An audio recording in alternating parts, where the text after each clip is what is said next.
All right, so that's what we're going to start do. Lesson 17, student work section.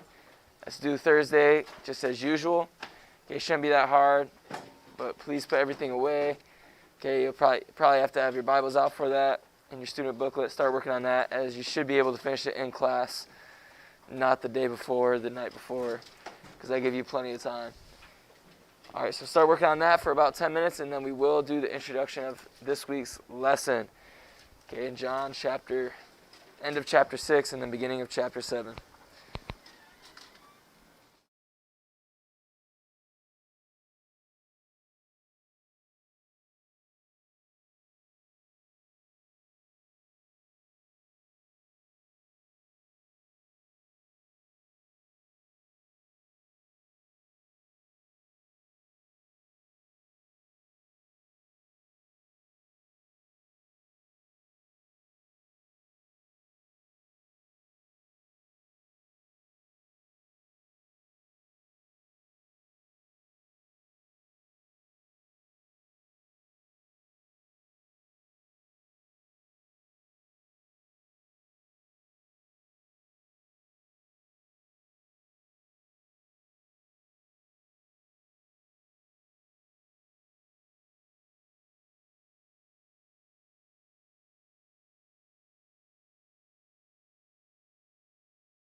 probably 5 minutes for the next following days. But we are going to start today's lesson. Okay, we're just going to do kind of an introduction like I usually do. Okay, we leave off talking about, last week we talked about what? Obviously the title of the lesson being the bread of life. Okay, this is going with that. Bread of life part 2 is what it's going to be called. Okay, but what was the kind of the setting? What? Okay, they were at the beach. Okay, in Capernaum, they're looking for these people. Okay, and who's talking at this time? Jesus and the people, right? The people are asking him questions. First, like, hey, how did you get here? When did you get here? He answered. Okay, and then they continued to ask other questions. We saw that in John chapter 6. They said unto him, what shall we do that we might work the works of God? Okay, still thinking, hey, what do I need to do to get you to help me? Right, what was their real goal in finding Jesus? They wanted what? Food. Okay, they wanted something temporary. They wanted the filling temporary. I don't know why the slides aren't working. Or the HDMI cord. I have no idea. Let's try this.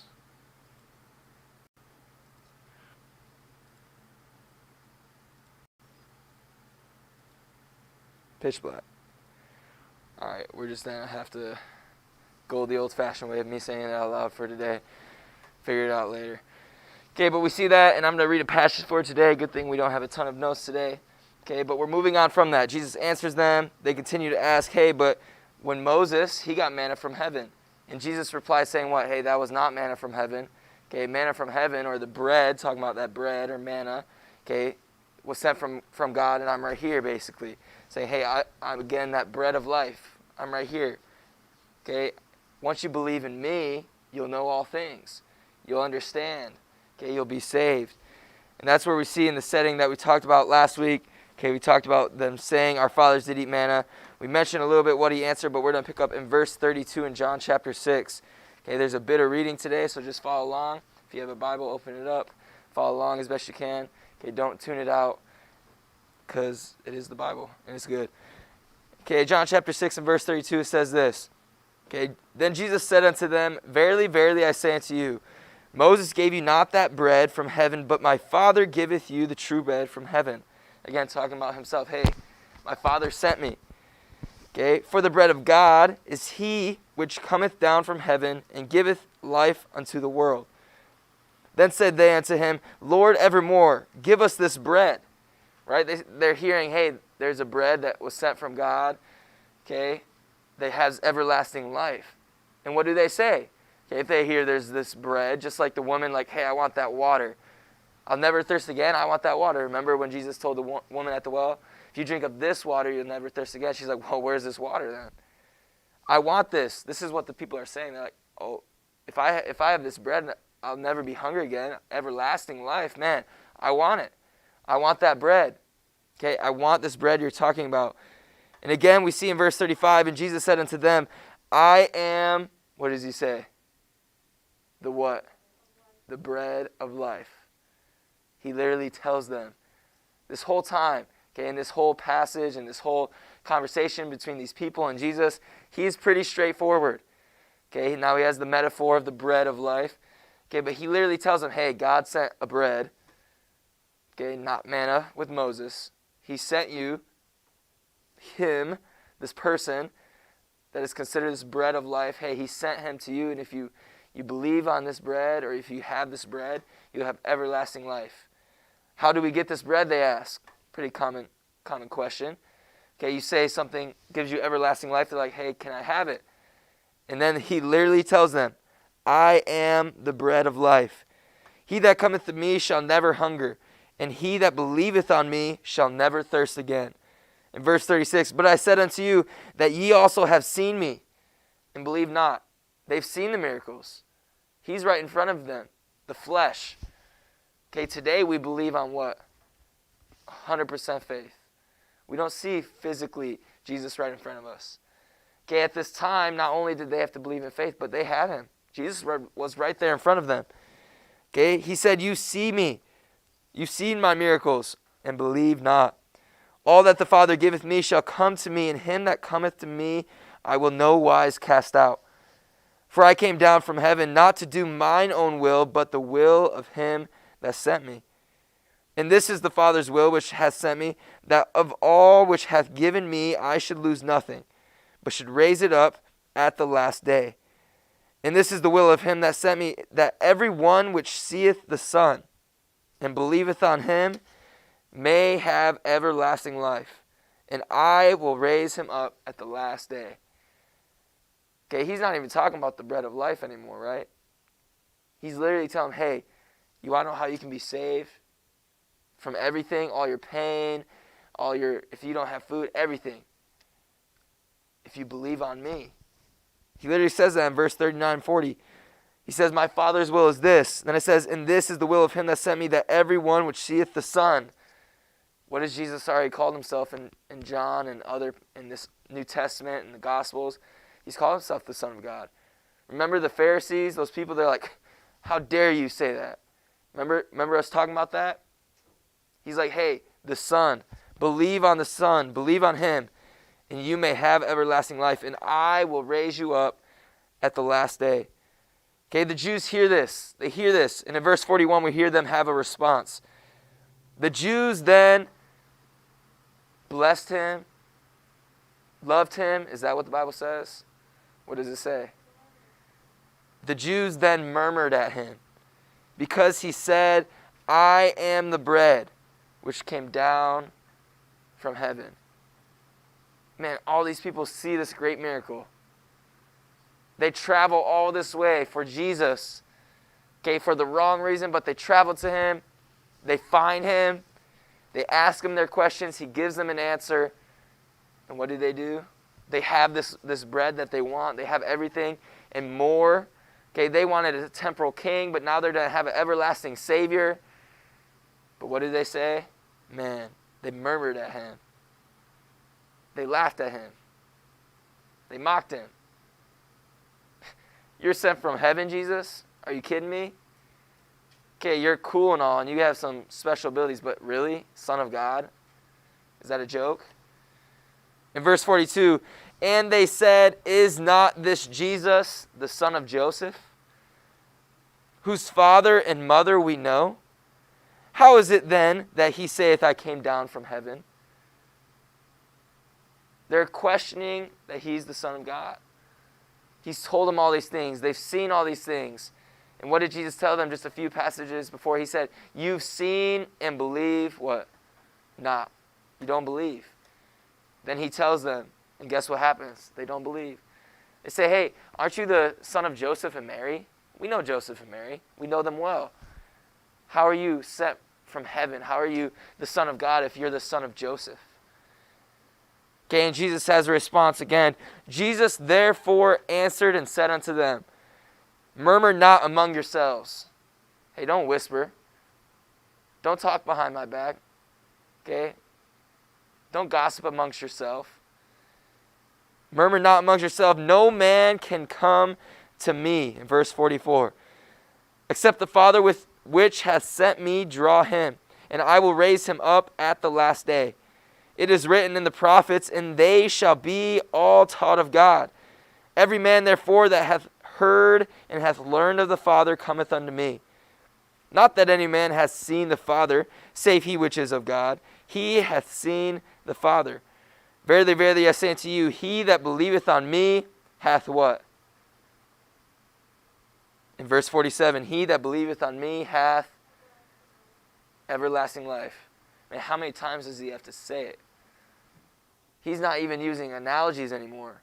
He's just telling them straight up, hey, you believe on me. I'm the Son of God. I'm the bread of life. I'm telling you this. You believe on me, you have everlasting life. He's telling them this. And he repeats it again in verse 48. I am the bread of life. Your fathers did eat manna in the wilderness and are what? They ate this manna that they talked about 10, 15 verses ago. They said, hey, we had manna from heaven in time of Moses, okay, and it filled us. He says, your fathers did eat manna in the wilderness. You're right. It was a great miracle. God provided for you. But they are dead. They're not here. They didn't give any everlasting life through that manna. It was temporal. God blessed them temporarily. He filled them for the day, for the moment. Man, the bread, he's telling them, the bread I'm trying to give you will fill you everlasting. But they don't understand because he's talking about not a physical filling, but what? A spiritual filling. Filling a void in their heart. Cleansing their heart from their sin. In verse 50, this is the bread which cometh down from heaven, that a man may eat thereof and not die. So now he's talking about in their terms. Okay, they brought up that miracle, so he's like, all right, you know that miracle you guys just talked about? They ate the bread, they died. You eat of this bread, you will not die. And again, he's not talking about a physical death, because the Bible tells us that every man has appointed time to die here on earth. We do. An appointed time, set by God. But he's like, hey, but after you're dead, you will have everlasting life. But they just don't understand. They keep on avoiding it. Okay, in verse 51, I am the living bread which came down from heaven. If any man eat of this bread, he shall live forever. And the bread that I will give is my flesh, which I will give for the life of the world. Okay, now he not only tells them, hey, I'm the Son of God, believe on me. He tells them literally what he's going to do for them. He tells them, I'm going to die for you, for this world. Believe on me and you're saved. And in verse 52, we still see them say, the Jews therefore strove among themselves, saying, how can this man give us his flesh to eat? Man, they polluted everything he just said. Now they're saying, who does he think we are? Cannibals? Crazy men? Man, this man, now they're going to say, this man Jesus, he's crazy. He's crazy. We don't want him as our king anymore. We don't want this. We wanted you just for some food, for a filling, for freedom. We don't want what you're talking about. Man, isn't that like today, in our society today? People have questions, right? People are sad, people are hurting, people are in pain. They have the truth, but what do they say? We don't want that. Yeah. Jesus, I know of him. I don't need that. I'll just keep on going with my life. Man, you're crazy. All the things you say, you're crazy. Right? Don't we have that in our world still today? Man, this is happening in this passage as well. In verse 53, then Jesus said unto them, verily, verily, I say unto you, except ye eat the flesh of the Son of Man and drink his blood, ye have no life in you. Whoso eateth my flesh and drinketh my blood hath eternal life, and I will raise him up at the last day. For my flesh is meat indeed, and my blood is drink indeed. He that eateth my flesh and drinketh my blood dwelleth in me, and I in him. As the living Father hath sent me, and I live by the Father, so he that eateth me, even he shall live by me. This is that bread which came down from heaven. Not as your fathers did eat manna, and are dead, but he eateth of this bread shall live forever. Live forever. He's like, man, believe on me. Trust in me. Okay, and we know now today, Jesus isn't talking about a literal eating of his flesh and drinking of his blood. But it's believing on his body, on his wounds, on the shedding of his blood. The pain he went through. The crucifying he went through that we're going to talk about later in this year. Okay, all the stuff he went through. For who? Man, for me. For you. For the whole world. He just told them, for the whole world that I'll die for. He did it for the whole world. And what did they have to do is just believe. If you believe, you'll know. He told them that. But they just didn't believe. In verse 59, and this will be the last passage for today. We'll read some more throughout this week. Okay, they had a response. These things said he in the synagogue as he taught in Capernaum. Okay, this is the whole conversation we hear. These people, and this is our setting for the lessons this week. These people, they travel. They see this miracle. They want this food. They want this king. They find him. They talk to Jesus. They're not getting the answers they want. Okay, Jesus tells them, again, multiple times, the topic of the lesson, being the bread of life. He said it 3 or 4 times exactly. He said, hey, in verse 48, I am that bread of life. Okay, and multiple other times, hey, I am the living bread. I am the bread of life. Hey, I am this, I'm this, I'm this. I'm telling you guys, I'm telling you guys, I'm telling you guys. But they kept on denying. Okay, and we're going to leave off with that in the Bible. Just have a few things for today. Okay, this lesson we're going to continue the study of Christ's confrontation with the people whom he had fed the day before. He faced them in the synagogue, where? In the Capernaum, which we know. Okay, but because God, or Jesus, is omniscient, which means what? Omniscient, all-knowing. Okay, good. He read their hearts, exposed their selfish motives for seeking him, and explained the difference between Moses' manna and this bread sent by God, the bread of life. Okay, we're going to talk about 7 points this lesson. Okay, within this passage, a few things that we're going to talk about later as well. Okay, we're going to talk about the word in the Bible, how it's translated Lord. Okay, turn back to verse 34. It's one of the first verses I read. Okay, then they said unto him, Lord, evermore give us this bread. We're going to talk about that word, okay, and how that can be translated as the word sir. Okay, in this time, just like a Lord. Okay, not talking about Lord Jesus or Lord God, but a Lord. Okay, because they think he's of royal. Okay, they did not dare call him Lord because he was not their Lord. Okay, they wouldn't do it because they didn't believe on him as a Savior. Okay, we've kind of talked about that already. We saw that in the passage. Okay, we're going to talk about that more throughout this week. Okay, I can't put the notes quite up there. I don't know why. Okay, HMI is not working. But the first note, and that's all we're going to do for today, is the true bread. The true bread. Okay, we talked about that in verses 32 to 40. Okay, the only thing we're talking about today are the characteristics of the true bread. Okay, we only have a couple more minutes, so I'm just going to mention them real quick, and we'll talk about them more tomorrow. Okay, but we see the true bread and the characteristics of this true bread. Okay, first we see the bread is not a physical bread, right? What is the bread that we're talking about? It's a person. Good, a person. Okay, we see that in verse 33. For the bread of life, and I already mentioned this last week as well, is he. Okay, I don't know how well you guys know your articles and pronouns and stuff like that, but he does not go with food. Okay, we don't call our meat he, Emma.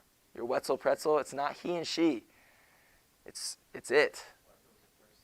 The food's not a person, unless you're a cannibal, which we don't promote.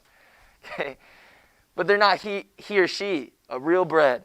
Okay, so we know it's not talking about bread to eat, but talking about Jesus, talking about a person. Okay, at this time, we see that in verse 33. Not only is it a characteristic of this true bread, it's a person.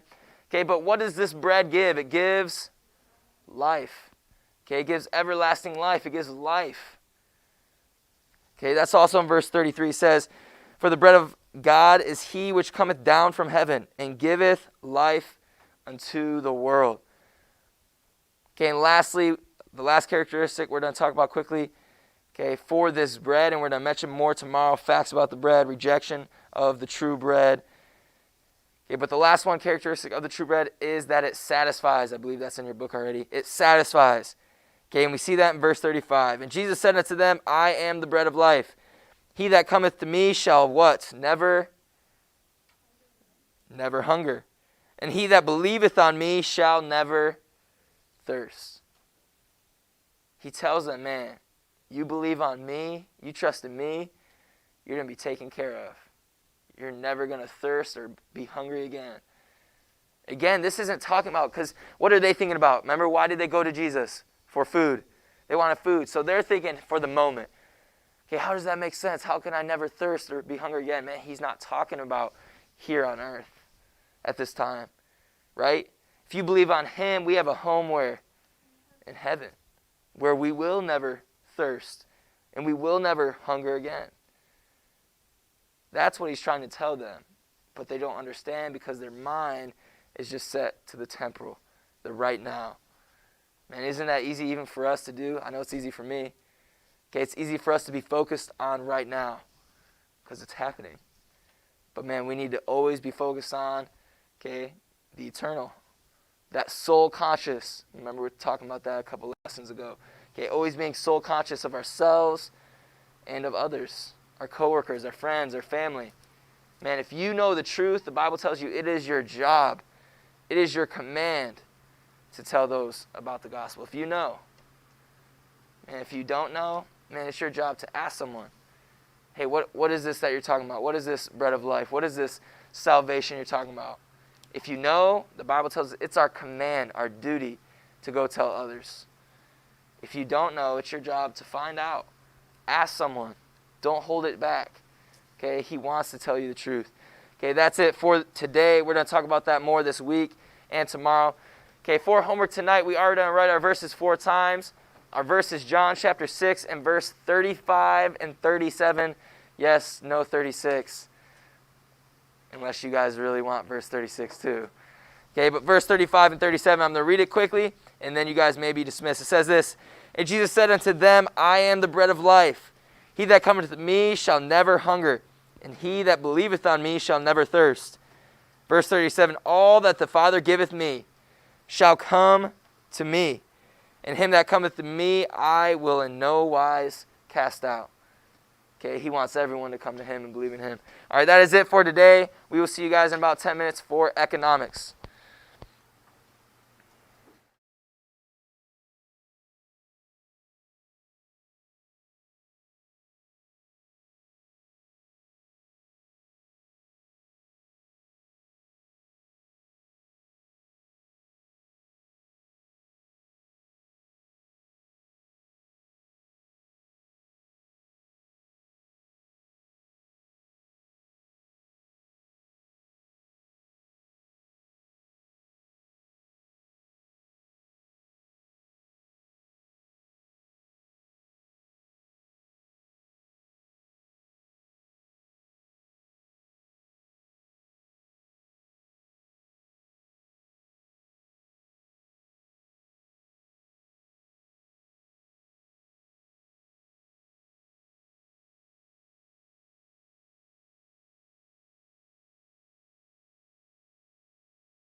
Hello. There we go. All right, we're going to pray then, and then we're going to get started. There are no screen notes for today. You're just going to have to listen really well. For some reason, it's probably the flash card broke or burnt out again, since they seem to be doing that a lot. So we'll just pray, and then we'll get started. Okay, let's pray. Dear Father, Lord, thank you for today. Thank you for everyone that's here, Lord. The health you've given us, Lord, through this time. Allowing our school to continue to stay open. Please just continue to bless the students, Lord. Keep them safe at home during the weekend, any work they have, just to be smart. Also, please help all the students at home, Lord, to allow them and to continue to be diligent in their work, to not get lazy, and if they are behind, to really pick it up and work to get back into it. Just for them to be focused and determined, whatever they have to do each day. Please just bless all these kids, Lord, through their week this week. Give them strength and wisdom with whatever might be going on, with school, out of school, anything going on. Please just bless all that. Please help Kylie's Unspoken, Lord, as you know her heart and her thoughts, Lord. You know exactly what she needs, what she's going through. So just be there for her. Show yourself through her. Give her strength and wisdom through this situation. Just be there for whatever she needs. Also, please help Emma's grandfather as he has a heart surgery and procedure on Thursday.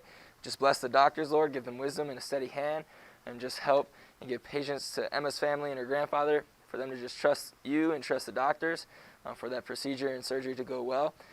Also, we really lift up our pastor, Lord. Pastor Sidlowski, Lord. Please just allow him to be able to recover quickly, as we would like him to get back home, certainly for this time of Easter.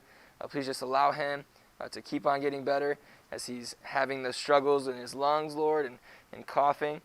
We're just going to pray for him every hour and this whole week, Lord. Please just allow us to keep him on our mind, just to be praying for him. We know you're the great physician. We know you can heal all. We know you have a greater plan than we think in our minds. So just whatever your will may be, Lord, but continue to help him through this time. Bless and comfort his family through this time, as I'm sure it's not easy. Not only is he sick, but he's also thousands and basically across the world, thousands of miles away. So please allow them to have comfort, Lord, and peace in this time, and just to trust in you. Please just allow us as a school, as students, and as teachers, Lord, for us to be there for his family and Mr. Moyer and Mrs. Moyer, Lord, and all their grandchildren they have, and just to keep Pastor in our hearts and our thoughts, and just to pray for him. Please bless this class and this lesson we have today. In Jesus' name we pray, amen. All right, last week, again, you just have to pay attention very well. I'll try to repeat things. If I go too fast, just yell at me, because I'm used to it being on the screen, and it's a little harder to do notes with me just talking. Okay, but we left off talking about, that marginal utility and the total utility. Hopefully you guys did well in that homework and turned it in, because that is due right now. If it's not turned in, it is a 0. So make sure you get that homework turned in. If you haven't already, it looks like most of you already did. Okay, but we're going to be moving on into the facts of demand. Okay, that is our note for number 9, demand. Okay, what is demand? Because this whole chapter we're talking about what? The two things of what? Okay, demand and supply, or supply and demand. Okay, so first we talked about all those basic, the facts and the value of things, right? We talked about the value and the meaning with that. Okay, we talked about those marginal and total utilities. Okay, but today we're going to be talking about a little bit of the demand. Okay, the demand is the relationship between a good's price and the amount that people are willing to buy. I'll say it again. The demand is the relationship between the goods, or a good's price, and the amount the people are willing to buy, which most of us already know, right? Pretty common sense. Okay, that is the demand, and we're going to talk about some things that deal with this. Okay, note number 10, in order to know if the demand for an item is high or low, we must be able to compare the amount bought to the length of the time period. I'll say it again. In order to know if demand for an item is high or low, we must be able to compare the amount bought to the length of the time period. Okay, basically saying this, at a certain time, is this item, is this good, very available, or is it not? Obviously, with the demand of something means someone wants it. We need it. Okay, and if it's short, obviously costs can go up. And we see that in prices fluctuating. So it's certainly during this time. Okay, with COVID, okay, for example, when it first hit, okay, what was something that was like high in value? Toilet paper. Okay, people were saying this and like, man, yeah, there's no toilet paper. I was a single guy living on my own, okay, in Indiana, okay, small town, and I was like, how hard is it to get toilet paper? Okay, until I needed it. Then I went to the store, and it was like, well, and I got there early, but like, oh, well, we're letting the senior citizens come from 7 to 10 a.m. Okay, you can come after that. Once I get there, it's all gone. I was like, guys, I just need a couple rolls, you know? Okay, it'll last me a long time because I'm by myself. Okay, but there was none. Okay, that was a real thing. Okay, the demand of toilet paper was very high because people thought the world was coming to an end. Make sure our phones are put away. Don't want to have to take any.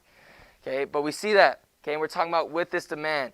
Okay, for us to know whether demand for an item is high or low, like the note says, we must be able to compare the amount bought to a length of the time period. Okay, how much was bought in a certain amount of time? Okay, which brings us to a law. Okay, note number 11, the law of demand.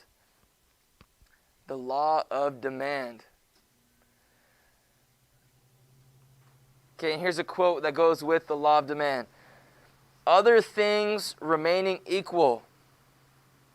Other things remaining equal. As the piece of a good increases, as the price of a good increases, the quantity demanded decreases in a free market economy. And I'll say it again all the way through. The law of demand is when other things remaining equal, as the price of a good increases, the quantity demanded decreases in a free market economy. What does that mean? What does that quote mean? The law of demand. What is he trying to say? In your own words. And it's pretty self-explanatory, but just to see if you guys are listening. What is he trying to say?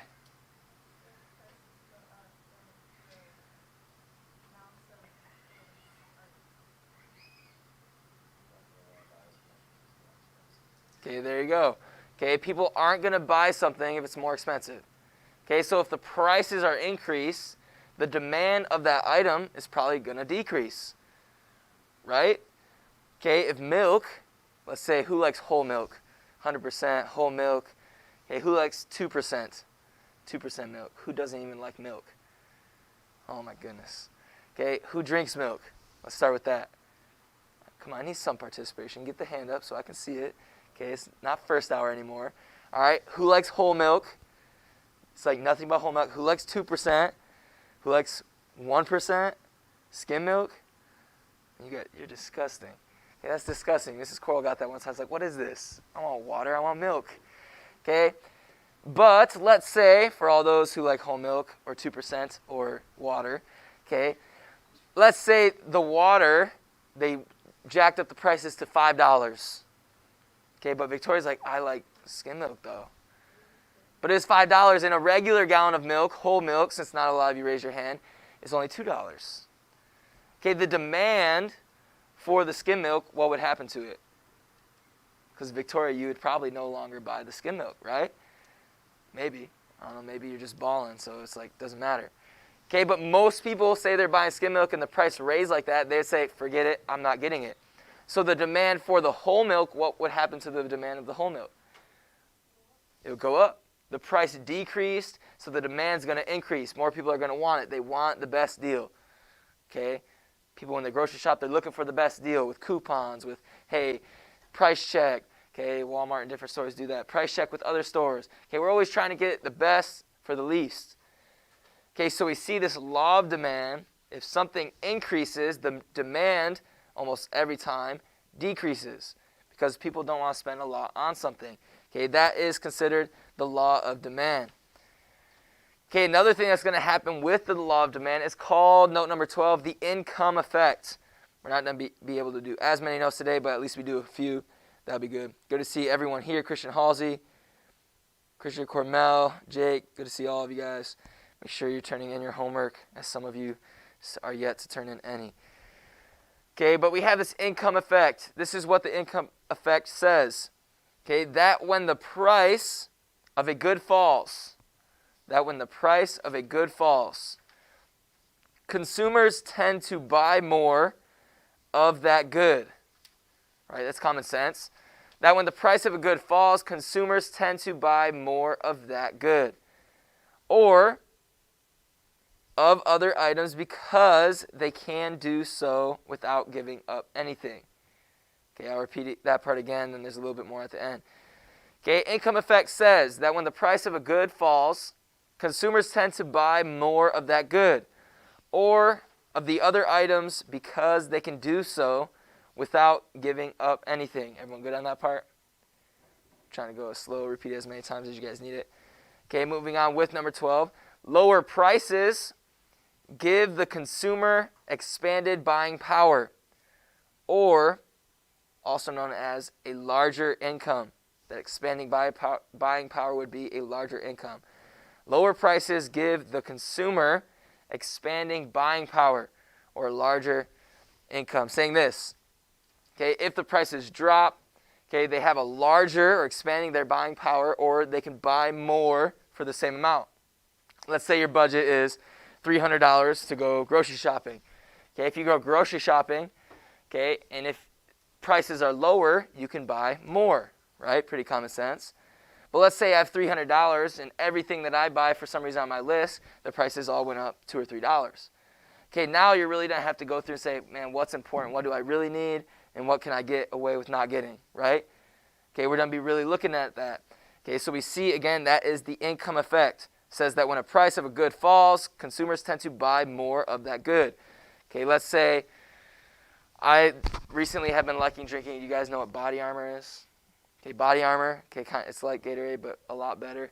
Okay, healthier too. Okay, Body Armor. I like Body Armor. The reason why I got it, I was at Costco. Okay, I also like vitamin water. Have you guys had vitamin water?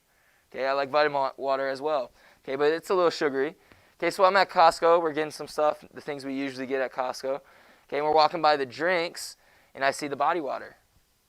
Okay, usually I grab the vitamin water there. It has like, I don't know, like the lemonade, strawberry, kiwi, and like the one called like ice or something like that. I think it's like a blueberry flavor. It's ice. Okay, I usually just get that because I like vitamin water. But the Body Armor was right by it.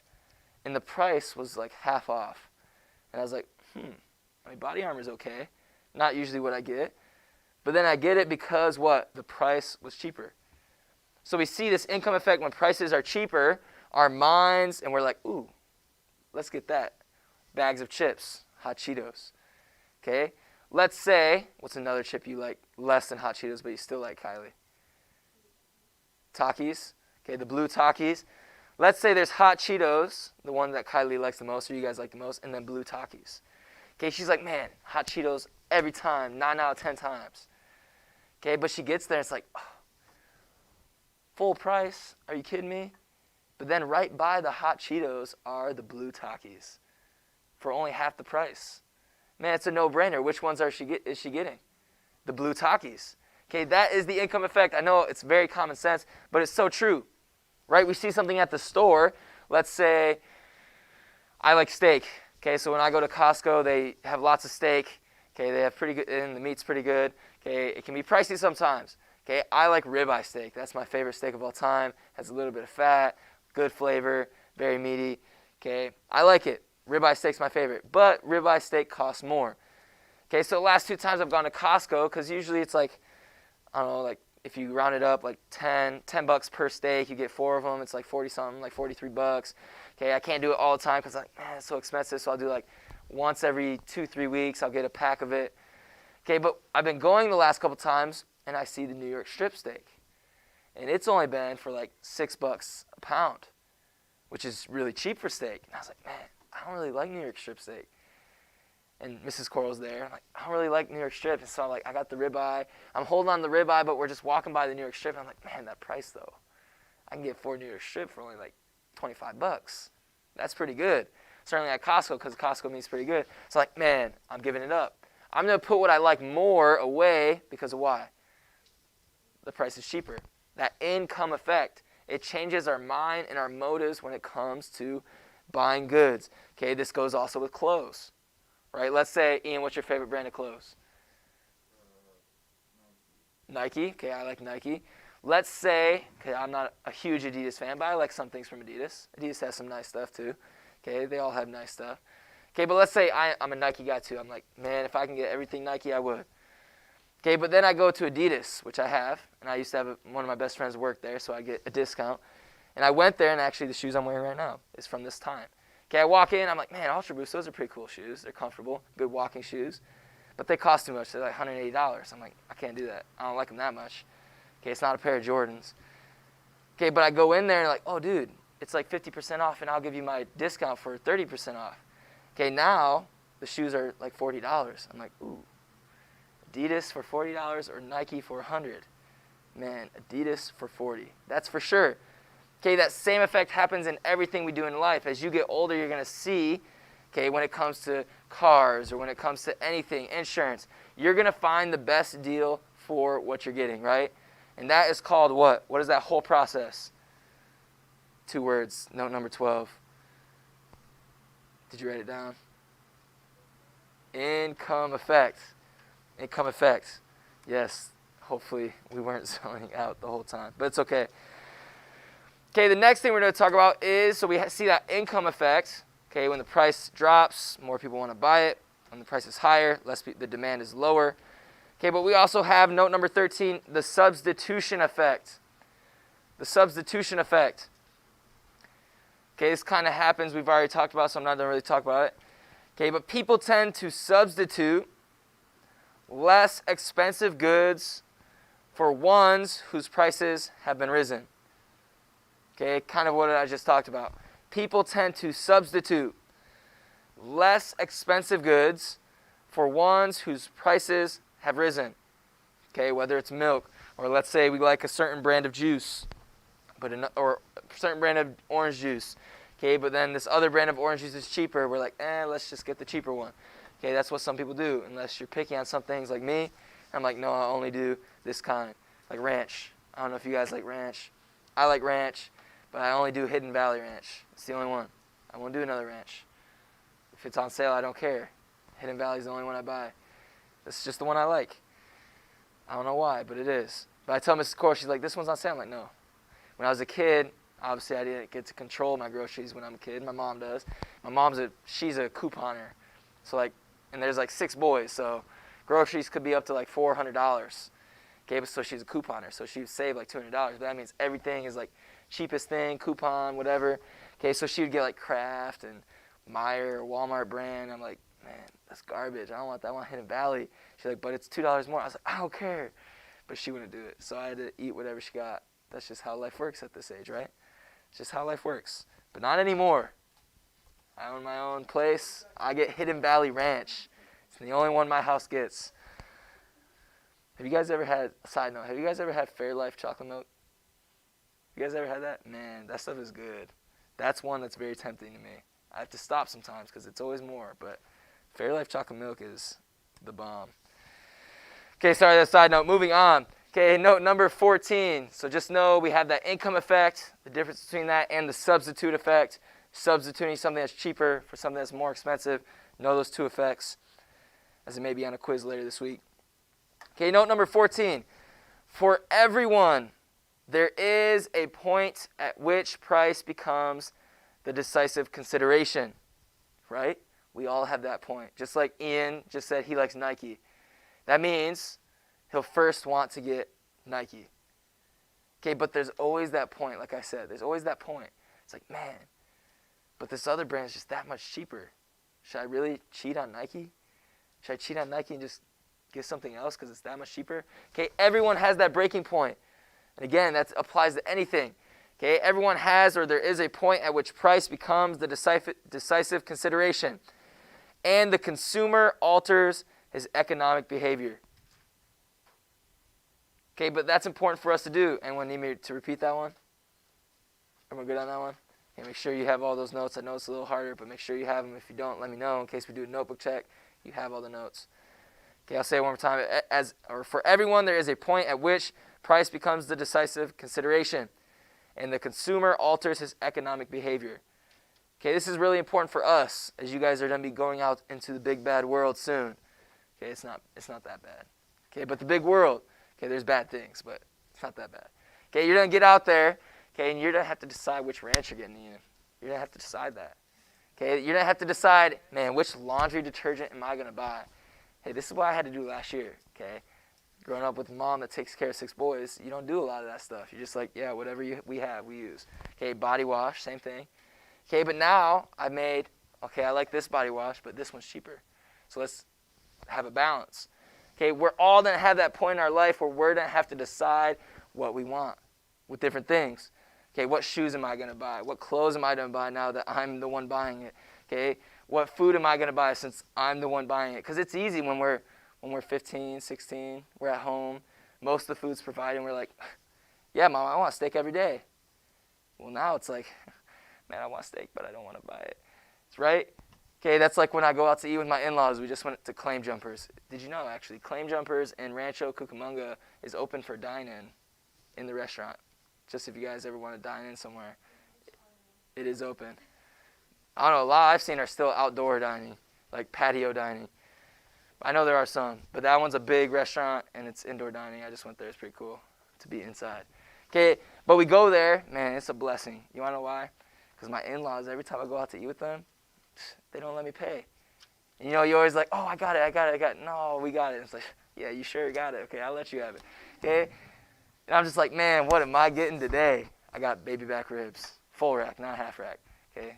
They're buying. Okay, but that's how it is, right? Certainly, I'm still young. Okay? They're blessing me. I don't want to rob their blessing and just go cheap on a salad. You know what I mean? We're going all in. I want to bless them 100%. Okay? They're going to have crowns in heaven for providing for me. Okay? No, but that's just how they are. Okay? Anytime we visit their house, okay, this is how they've been since I've dated Mrs. Coral. Okay? Or Hannah, whatever I'm supposed to call her in front of you guys. Okay? It's weird calling her Mrs. Coral. Okay? That's since I've been dating her. Every time I would come over, guess what they would do? All right, we're having this meal. Real nice. They like big family dinners when people are there. They're Filipino, so it's just what they do. Okay? So we're having like carne asada tacos, and he's a cook. He's a chef, her dad. We're having all this type of food. Big feast. For who? Man, for me. Okay, I'm not there, and then her brother's like, man, she stops cooking. He stops cooking when you're not there. Sorry, man. Can't visit as much. I got work. Okay, but we see that happens to everyone. Back to the topic. Sorry, I got off topic a little bit. Okay, this next thing we're going to talk about with demand, the law of demand and these different effects, is a demand schedule. A demand schedule. Note number 15. Okay, demand schedule is a list of numbers that compares price with quantity demanded. Okay, demand schedule is a list of numbers that compares price with the quantity demanded. I believe there's a picture of a graph in your guys' book in this section of demand, kind of dealing with this demand schedule. Okay, showing a list of numbers that compares the price. So you have the price on the side. Okay, and then you'll have the amount of the item.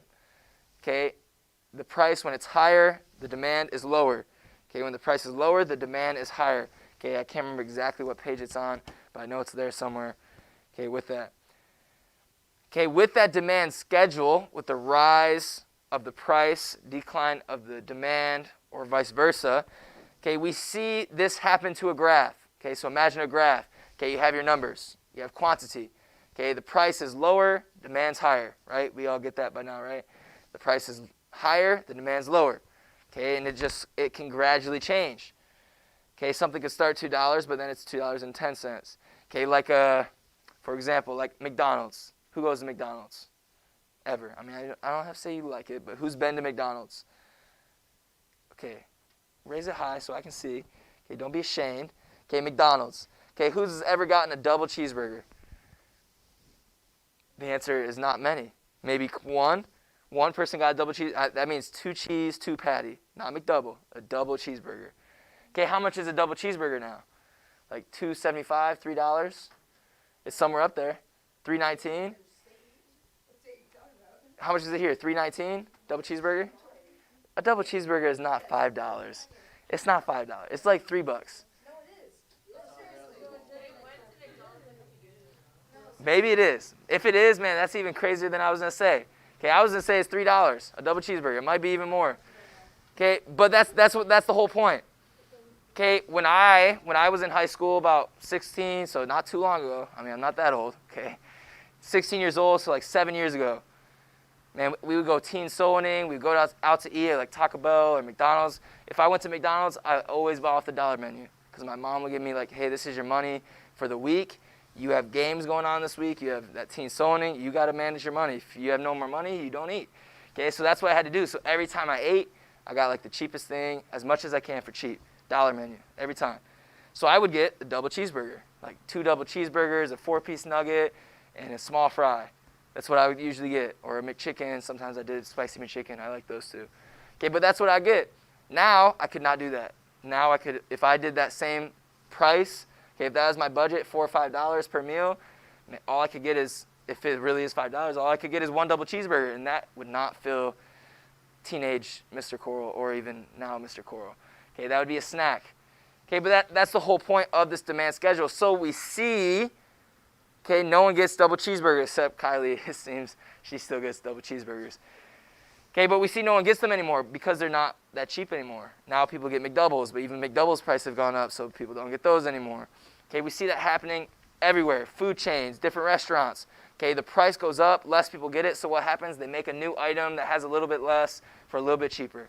Okay, that's why they made the McDouble, 2 pieces of meat, 1 piece of cheese. Okay, now who knows what they got? It's probably just two buns. That's all they got. Okay, for $1. Okay, robbing people. But with this type, and what happens with this curve, okay, as the price goes up on something, people stop buying. Okay, when the price goes down, people start buying it more. Right? If they made double cheeseburgers $1 again, guess what everyone will get? Okay, maybe not everyone, but a lot of people will get. They'll be like, oh, double cheeseburger $1? Man, I'm getting double cheeseburgers again. Okay, but that is called a demand curve. Sorry, something's in my eye. The demand curve. Okay, this is a graphic representation of the amounts of goods purchased at different prices. I had a picture of this for you guys, but obviously I can't show it to you. So I do believe there is a picture of this in your book on one of the pages in talking about that demand. I had a picture for you guys, but I can't show you because the screen's wonky again. Okay, but that demand curve is a graphic representation. Okay, the curve is a picture. It's an example of the amount of goods purchased at different prices. Okay, that's like, I like shoes, okay? Ian, you guys probably know what this is. StockX, do you guys know what that is? You guys heard of StockX? They sell lots of stuff, but shoes mainly. Okay, they sell shoes. Okay, I hate, and we'll probably never buy shoes from it because they're always so much. Okay, because the curve, and it'll show you, all right, this pair of shoes a year ago they paid this much. The next year is paid, it's worth this much. It's a business. Some people, that's their life. They work off just selling and buying, or buying and selling shoes. Okay, I could buy, let's see, what pair of shoes just came out recently? Jordan 4s, earth color. They were like brown. I don't know if you guys know what they are. They had like the Fire Jordan sign. All right, I was to get them. They're $200. I was to buy a pair. Okay, I didn't know if I was going to wear them or not, but I was to buy them.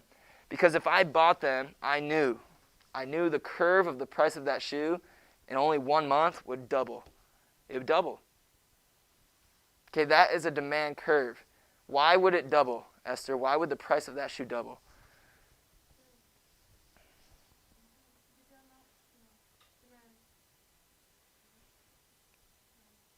I think you know, you're just struggling saying it. Okay? The price of the shoe would double. Ian, why would the price of the shoe double? Why do you think?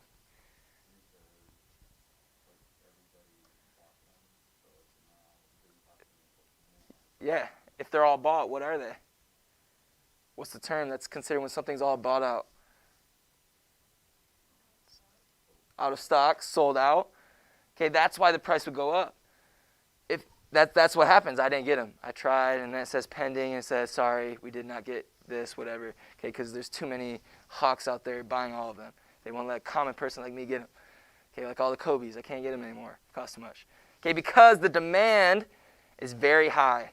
People want them. Certainly when Kobe died, right? Everything Kobe was like, okay, if you guys know anything about any kind of market, it went, and it still is. Okay, it's way up there. Okay, Kobe's are my favorite basketball shoes. So guess what I could never get ever again? Kobe basketball shoes. A shoe that I got in college, $180, military discount. I got discounts on it. It's like $100 after.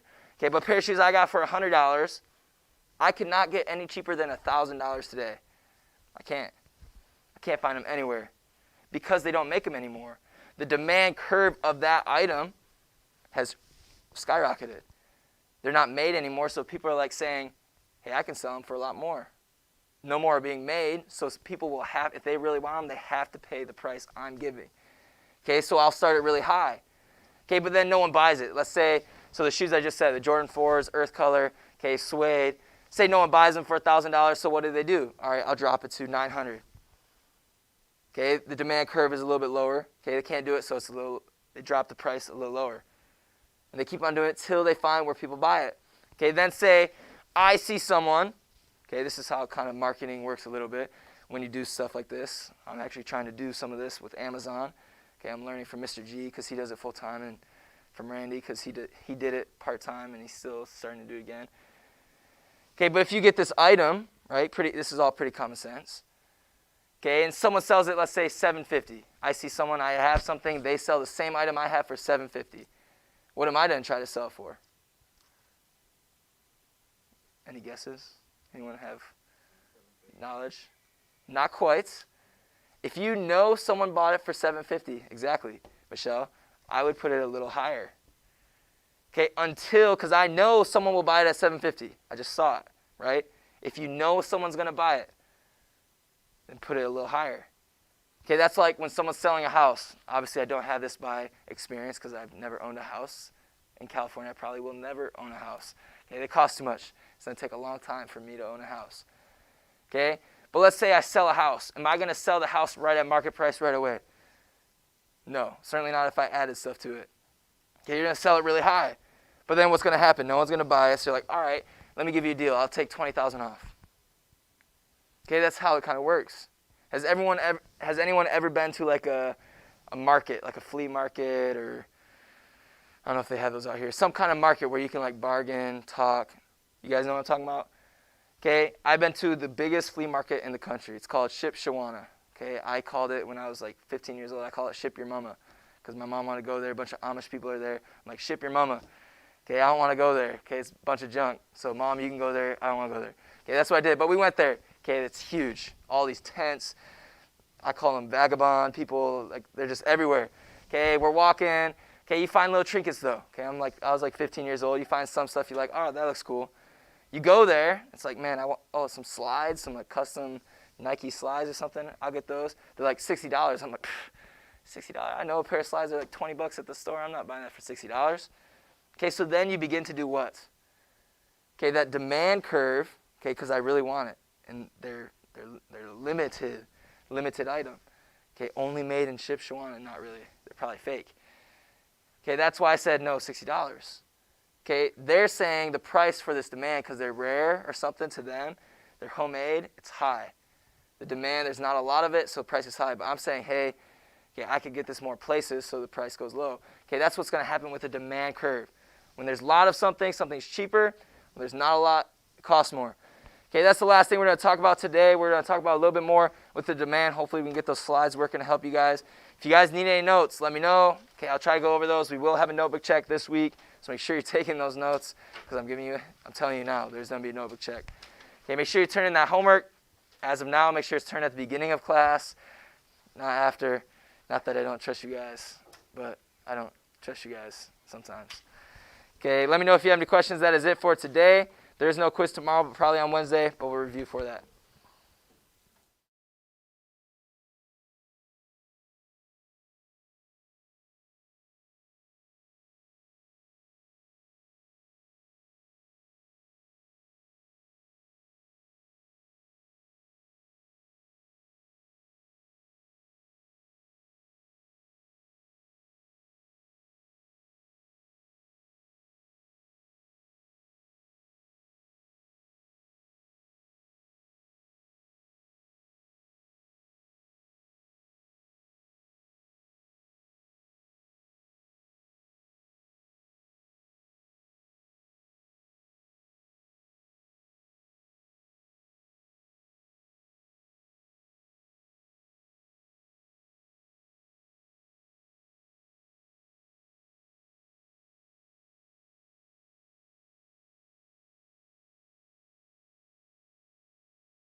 Testing 1, 2. All right, cool. We got that far. Let's go ahead and get...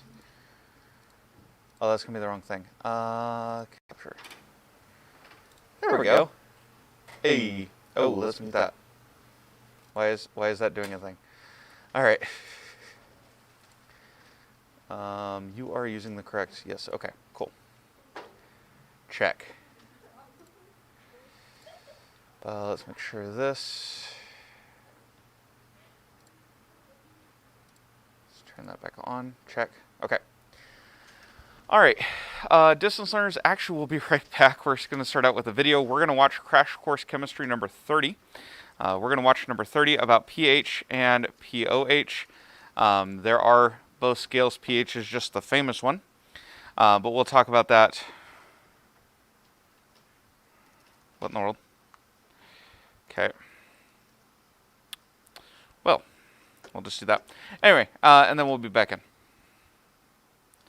So we'll see you guys in a bit. Why is this not doing a thing? Okay.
All right.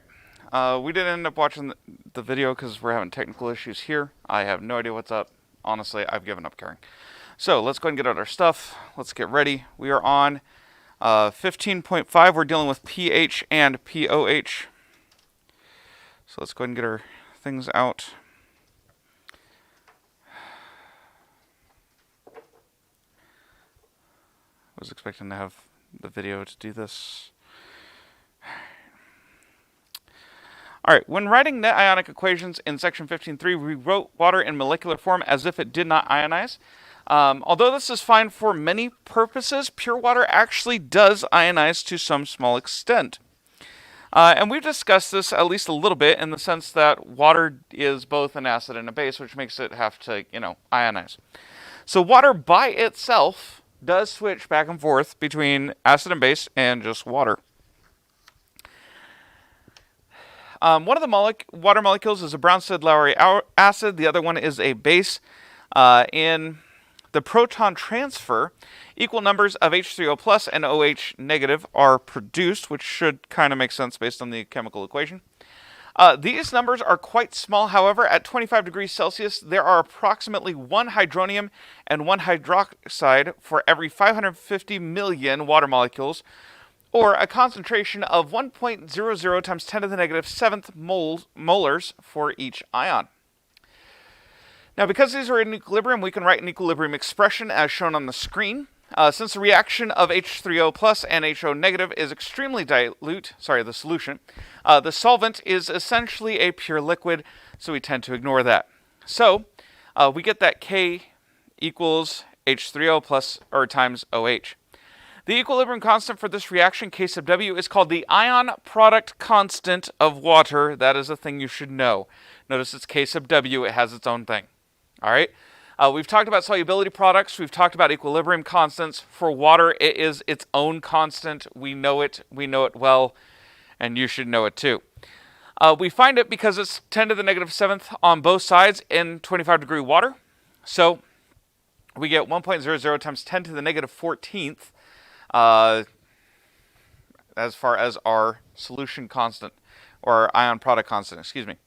Now, it does vary with temperature, so this is specific for at 25 degrees Celsius. Okay. In solutions, the H3O plus and OH negative are not always equal. In any aqueous solution, however, the product of H3O and OH negative will equal K sub W, as described by equation 1528. In neutral solutions, the concentrations of hydronium and hydroxide ions are equal, just as in pure water. Neither acid nor base predominates. A solution in which hydronium ions predominate is greater, in other words, is greater than negative 7, it is an acidic solution. Answer. Then it's neutral. All right, and then if it's less than, or the hydroxide is greater than negative 7, we have a basic solution. And this is actually how we define acidic and basic solutions, is which one's winning. Okay, basically is the idea. Now, as you can tell, having to write scientific notation for this would get to be a real pain real fast. Okay, so we've come up with a scale that allows us to work with this. As you may have gathered, the scale goes from 0 to 14-ish. There are exceptions. There does exist a negative pH, and there does exist higher than 14 pH. Ow. Don't touch them. Okay, anyway, basically is what it is. But for the most part, it's considered to be a scale of 0 to 14, although you can get numbers outside that range. Okay? The acidity, or how do you say that? Basicity? Basicity? I don't know. That word. Of a solution I don't think anyone thought that through of how to pronounce that word. Of a solution depends on the concentration of hydronium and hydroxide ions present in the solution. However, expressing the acidity or the other of a solution by writing its molar concentration is cumbersome, even if we use scientific notation. A more convenient way to represent the hydronium concentration is the pH scale. Typically, it's from 0 to 14. The lower the pH, the greater the hydronium concentration, which sounds weird, but keep in mind that exponent is negative, and we're dropping that for the scale. Does that make sense? So the lower the number, the more acidic. Okay, does that make sense? Okay. 7 is considered to be neutral because to the -7th in our scientific notation indicates that it is a neutral thing. Does that make sense? Okay. So instead of working from negative whatever to, from -0, wait, whatever, from 0, -0 is another thing. From -1 to -7, dealing with concentrations that way, we just label it 1 to 7. Okay, so it seems backwards, but that's because there's a negative in front, so that changes the directionality. Okay, so pH. We should probably explain why we get there. Let me see here. Pure water and all neutral solutions have a pH of 7 at 25 degrees Celsius. Less than 7 indicates acidic. Greater than 7 indicates basic. Okay, now water is given a pH normally of 7-ish. Okay, and I emphasize 7-ish. Pure water is 7. Having pure water is hard. Okay, so we say water is 7-ish. Okay, it depends on the water. So when you see alkaline water, it means they've purposely added minerals or bases to the water to make it more basic. Okay, the idea being that it might be assist your stomach or things like that. I'm not getting into that.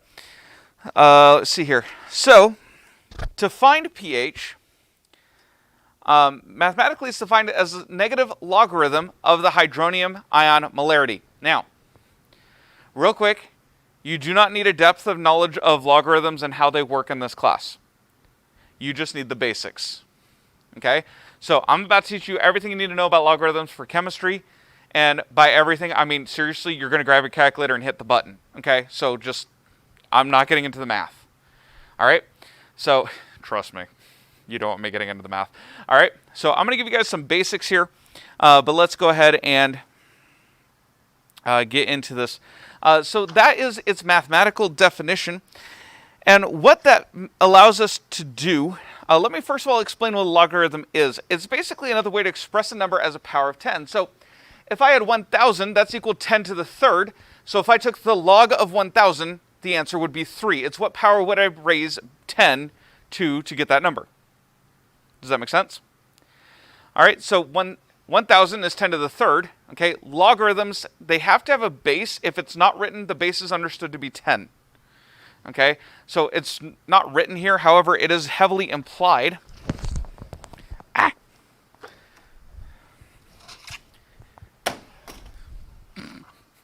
Whoops.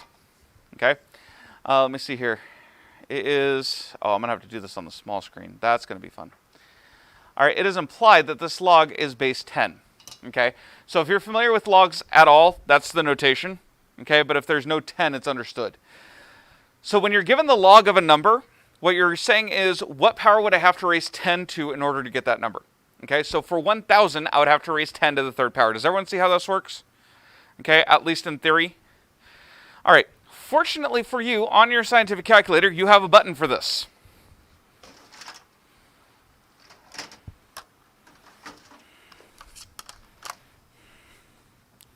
Okay, now if you're using the Casio one that I required you to use in your supply list, like that is listed as this is the one you should have, the log button should be right around here. Okay, it actually says the word log. Should be real easy to find. All right, any questions? Does anyone not find theirs? You're going to need a lot this chapter. Okay, so that's what you're looking for, that button there. And all you do is if you type in, yes, okay.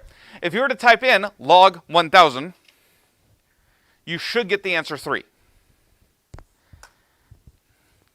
Now, right next to it, and I'm not going to get into it for the sake of this class, but I'm just telling you what it is. Right next to it, you'll see an ln button, or it might be an alternate function on the same key. That is the natural log. That's the log where the base is, oh goodness, I think it's the base E. Instead of base 10, we're not using that in here. Okay, but it is also a log button, just a different base. All right, don't worry about it. We're just going to use log. All right, so with that in mind, one other thing to note, in a logarithm, okay, once you solve for a logarithm, significant digits, okay, change just slightly. everything before the decimal point only indicates what power of 10 is needed. That is not part of the significant figures. It's only what's to the right of the decimal places. So if you need 3 sig figs, you count 3 spaces or 3 places after the decimal. Does that make sense? Okay, that's just quick little thing. So let's go through and figure out the following pH solutions. Did I even? Nope. Beautiful. All right, so I'm going to walk you guys through how to do this. It's a good thing I figured out how to use pen because we need to. All right, so we're going to find the pH of each solution at 25 degrees Celsius. In other words, okay, we're going to say at 25 degrees Celsius a lot. That's just to say we're on the same thing as everything else. All right, everything's at 25 degrees Celsius for the sake of argument. We're going to move on. So here we have hydronium ions, so that's not a problem. Okay, but we have 6.25 times 10 to the negative 8th moles per liter. I am just going to double check something to make sure I'm not being dumb. Okay, so all we're going to do to find the pH of this... Okay, can I just use the slideshow? Is that what just happened to you guys? Why? Can we not do that? What? No.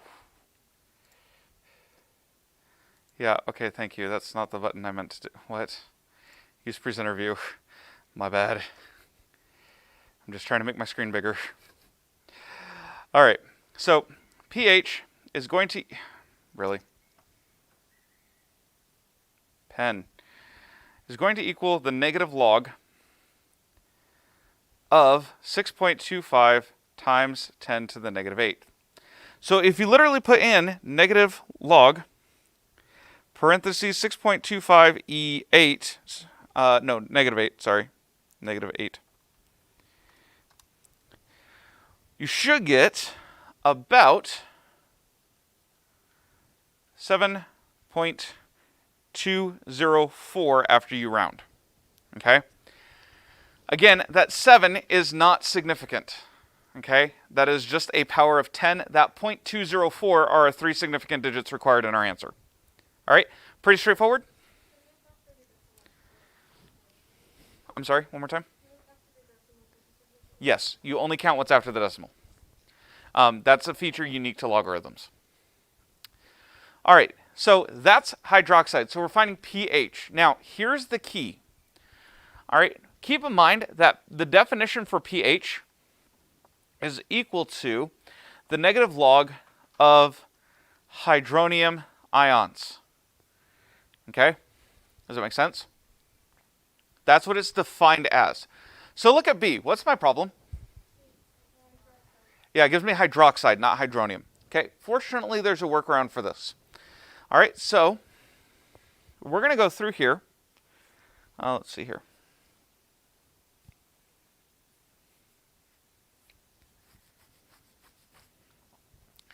Now, this is actually fairly simple to calculate. So what we're going to do is we're going to use Kw is equal to H3O plus times OH negative, and we're going to solve for H3O plus.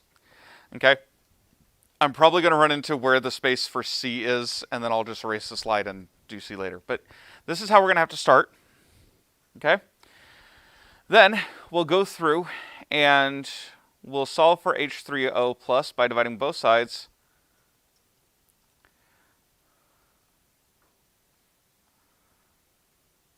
Nope, I wrote that backward. Oh goodness, why? All right, does anyone still need part A? Cool, I'm gonna erase the whole thing because I messed up and it's just easier. All right, so Kw is equal to OH. Why does undo not work in PowerPoint? I hate this so much.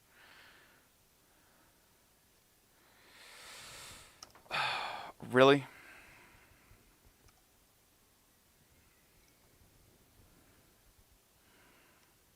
Forget this. H3O plus OH negative. This step is correct. Okay? Then we're going to divide both sides by OH negative, which is going to leave us with our hydronium concentration is equal to the constant of water all over OH. Does that make sense? Okay. So that's the idea of what we're doing. So at this point, then we can just plug in. I know the constant of water is 1.00 times 10 to the negative 14th. I know the hydronium is hydroxide, 3.20 times 10 to the negative 3rd. And when I find that, that means my hydronium concentration will be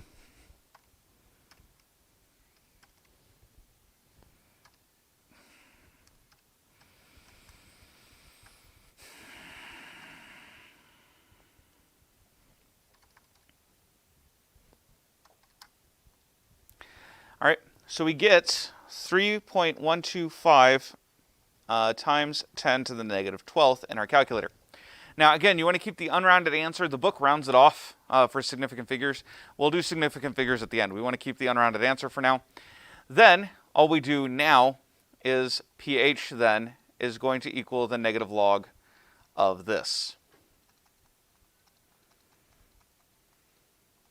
All right, does everyone understand how to find it if you're given hydroxide and you need pH?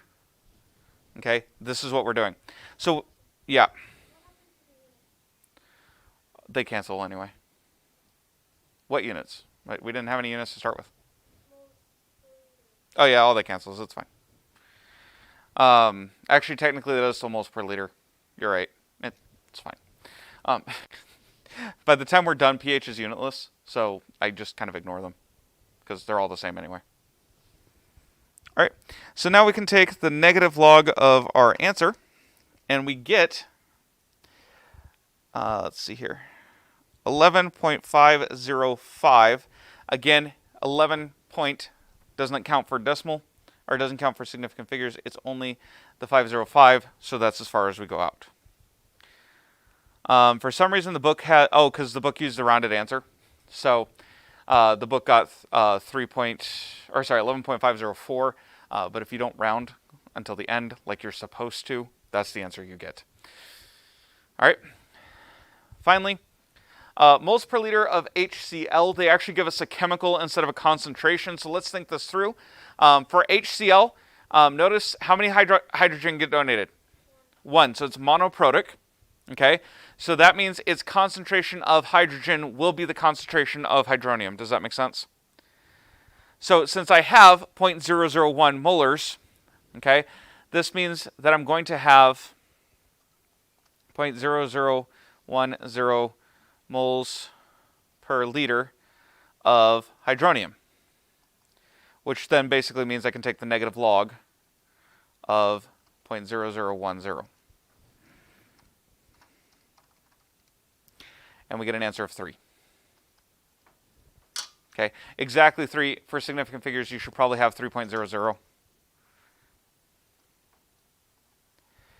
Now, the place where that would change is, let's say you had a H2SO4, okay? Then you'd have to double the molarity. Does that make sense? So if you had like H2, something that's diprotic, okay, you would take 2 times that 0.001 first, then take the negative log. That's the main difference. Okay, but if there's only a single hydrogen, it's as if you've been handed H3O+. All right, does that make sense? It's a little mathy, but it's also not horrible. Okay, especially since we have calculators. All right, good. All right. Now that you finally have an idea of how that works, let's talk about POH. All right. Real quick. What? Oh, okay. We can do this backwards.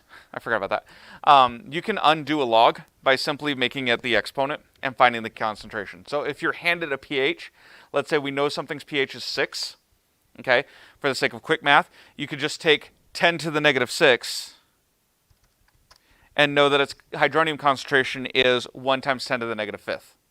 All right, does that make sense? You can go backward. To undo a log, you just raise the number to the power, or as a power. Follow me? Okay, so that's just the other form of it that may come up. So, for example, they give us an example. If pH is equal to 8.30, find concentration of hydronium.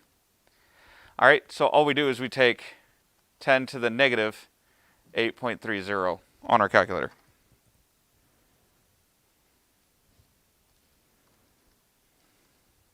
I did something wrong.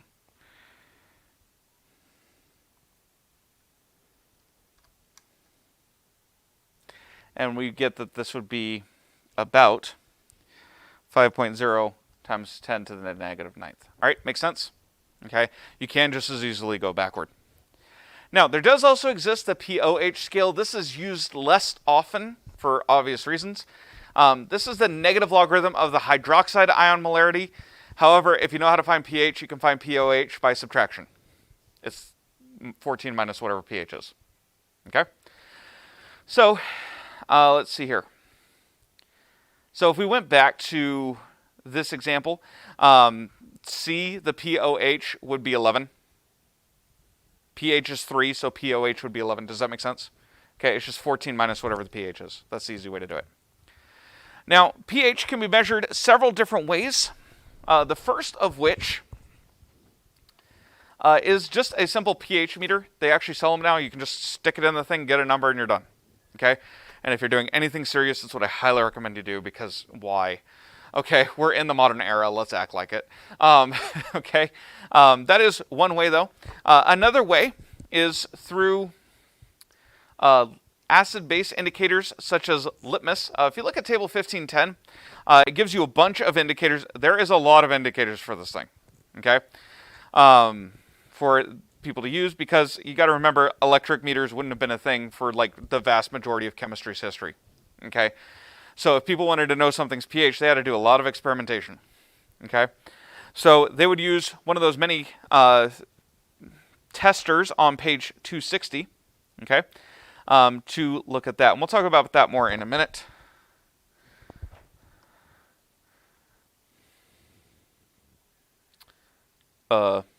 Great, I just completely scrolled out of the chapter. Yay, digital textbooks.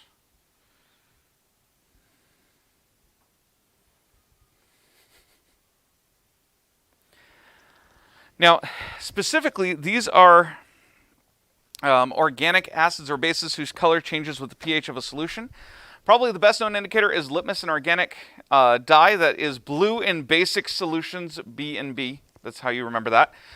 Blue in basic solutions, red in acidic solutions. In table 1510 lists several indicators along with their colors and color change regions.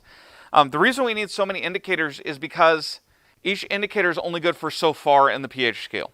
Okay, even litmus, one of the best ones, really is only good for the middle. Okay, it's good enough for us to tell us if it's an acid or a base. We just don't know how strong it is. So that's why that works. So indicators change colors as the pH changes because their molecules tend to ionize at a particular pH, whether they gain or whether they lose a hydrogen or gain a hydroxide. The ionized form of the indicator is a different color from the natural form, so that a visible color change occurs as the molecules ionize. This process may be summarized by the equation given in 1532, where you have the... I'm not going to worry about that. All right, but moving on. High concentrations of H3O tend to suppress the ionization of the indicator, keeping it largely non-ionized. The color of the acid form thus predominates. So as we shift, that's what's going to happen.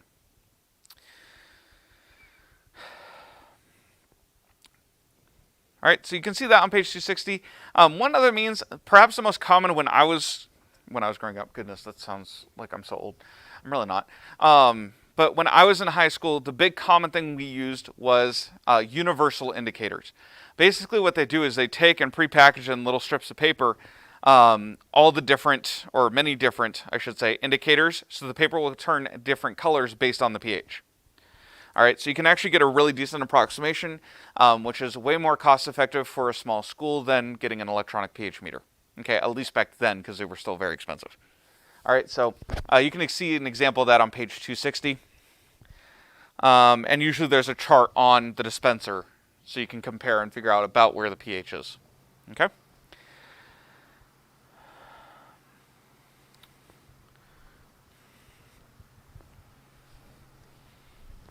Should not have thrown my lesson plans all the way over here.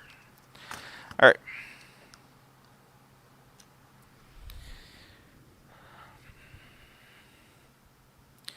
that's going to be where I go ahead and leave off for today. That is the end of this section.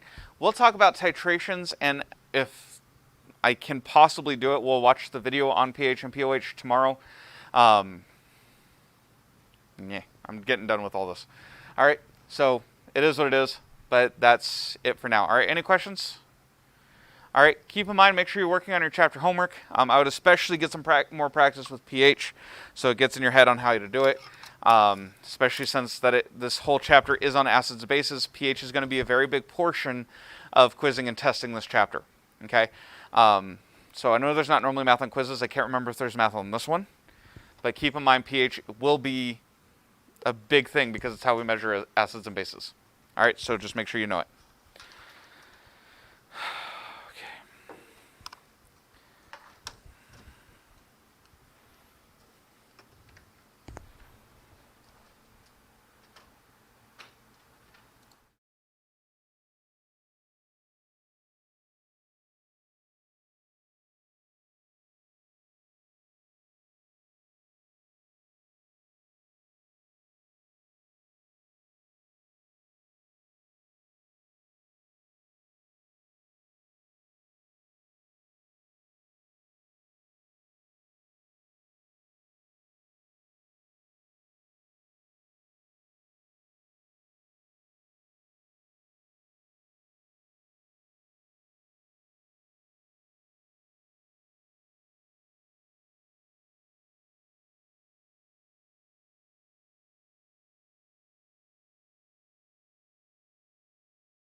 check.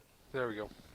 All right, so we are on section 10.1. Hopefully, guys, you finished your test.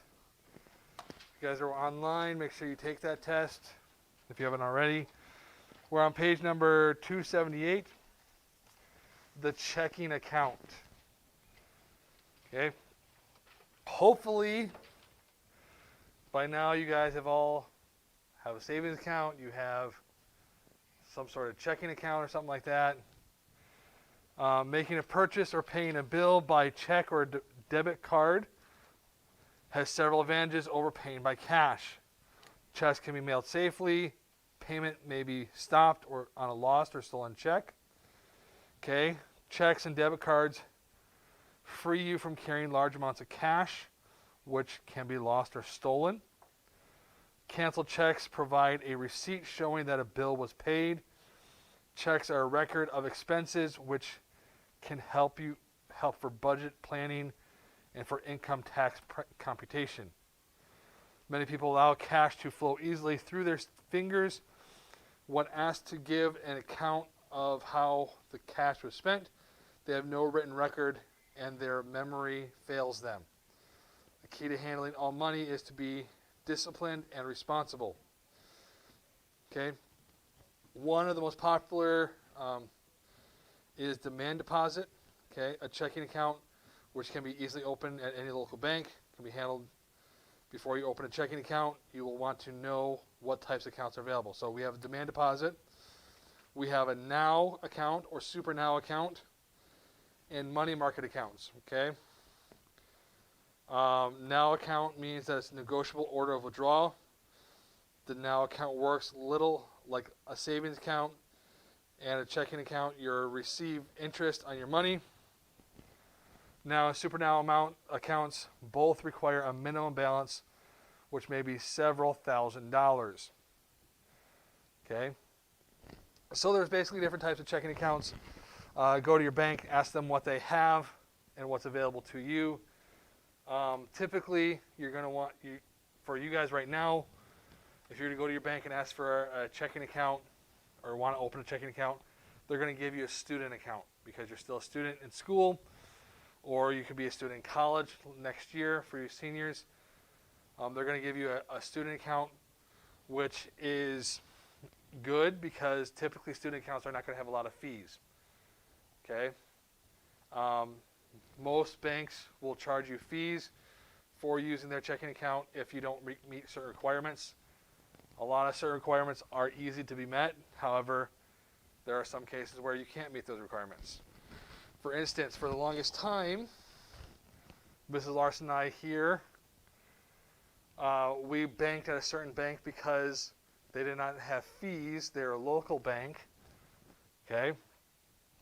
Because all the other banks, we couldn't meet their requirements for no fees. Well, when everything hit last year, we were able to get a different account because the school went to direct deposit for our payments, for our paychecks. Okay, something similar as that, a direct deposit for your paycheck. That can meet your fee or meet your requirements, so no fees. Okay, debit cards. Be careful with your debit cards. Make sure you know what you're using it for. Certain places, they will charge you for using your debit card. For instance, if you go fill up with gas at AMPM, there's always going to be a 35-cent charge for using your debit card. Okay? There may be monthly service charges. Make sure of your bank balance. Okay? That's the amount into your account. An ATM. Make sure if you're going to get money out of an ATM, know what the fees are before you use that ATM. Okay? Some ATMs for your bank, if they're your bank's ATM, there's going to be no fees. But if you just go to a random gas station and try to use their ATM and that, there may be certain fees. The ATM is going to charge you a fee. The company who owns the ATM is going to charge a fee. And then your bank is going to charge you a fee. So when you go to get that $20 out of the ATM so you can go and buy a snack, that $20 could end up costing you $30. because the ATM is going to charge you $5 and the bank's going to charge you $5. Okay, so make sure you're aware of that. PIN number, never give your PIN number out to anybody. Don't share it with people. That's just a bad habit to get into. Okay, you're going to check your account one day and it's going to be empty. Deposit slips, when you go to your bank and go to put money into your account, you're going to have to fill out a deposit slip. It's going to ask you your name, how much you're putting in, and your account number. Okay. Okay, flip the page, page 280. Okay. This, on the bottom of the page, this is a deposit slip for a bank. Okay. There are several lines here, okay? Currency, that's the amount of cash, dollar bills you're putting into that deposit into the bank. Coins, that's how much change you're going to be putting in. Okay, and then there's a spot for checks. So what you're going to do for the checks is you're going to put the check number and then the total amount of the check. And then you're going to come down and you're going to total it all up where it says less cash received. Less cash received, that's if you're not putting the whole thing in and you want to take a little bit extra money out, okay? So for instance, okay, if I had my paycheck, I go to the bank, okay? I used to do this quite often. Okay, I take my paycheck and I deposit most of my paycheck. But I would take some of it out because we would take out monthly for our rent. We'd keep cash on hand for our rent. So what we would do is we would put the total amount, we'd add everything up, then less cash received, we would take out, $120, $135 to save up for our rent. Okay? And then less cash received, you're going to subtract that amount from the total to give you a brand new total. Okay? So homework for today is going to be on page 281. We're going to do problems 1 through 10. I'll get this put up on the Google Classroom here in just a second.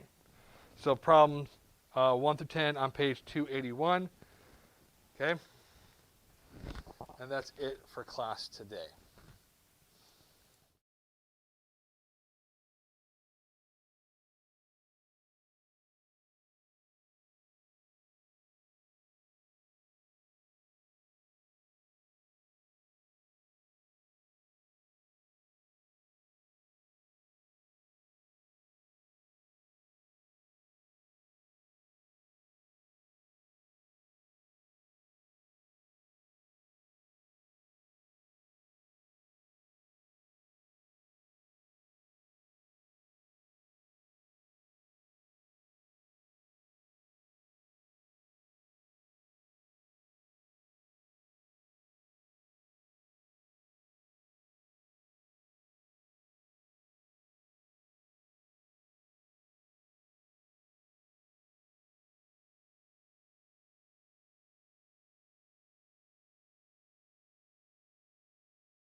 page number in the back of the book. One moment.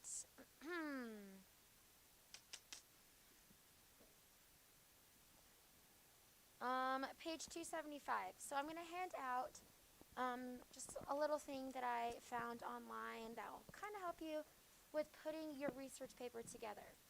Okay? So you're going to see some of the steps on here that I'm looking for on the paper. And it kind of coincides with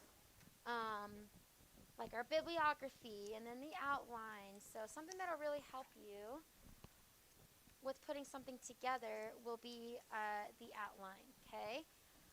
And I do want you to put a rough outline together of what your paper is going to look like. So like I said, you should have been researching for your topic over the weekend, and then that'll be obviously due this week. Or not due this week, but just some homework to do while you're researching for your topic. But notice this. So your first step, obviously on this page, where do I begin? Okay, so your first step is brainstorming and choosing your ideas. Okay, we already did that. But if you need further ideas, so look at this paper. I gave you this brainstorming paper.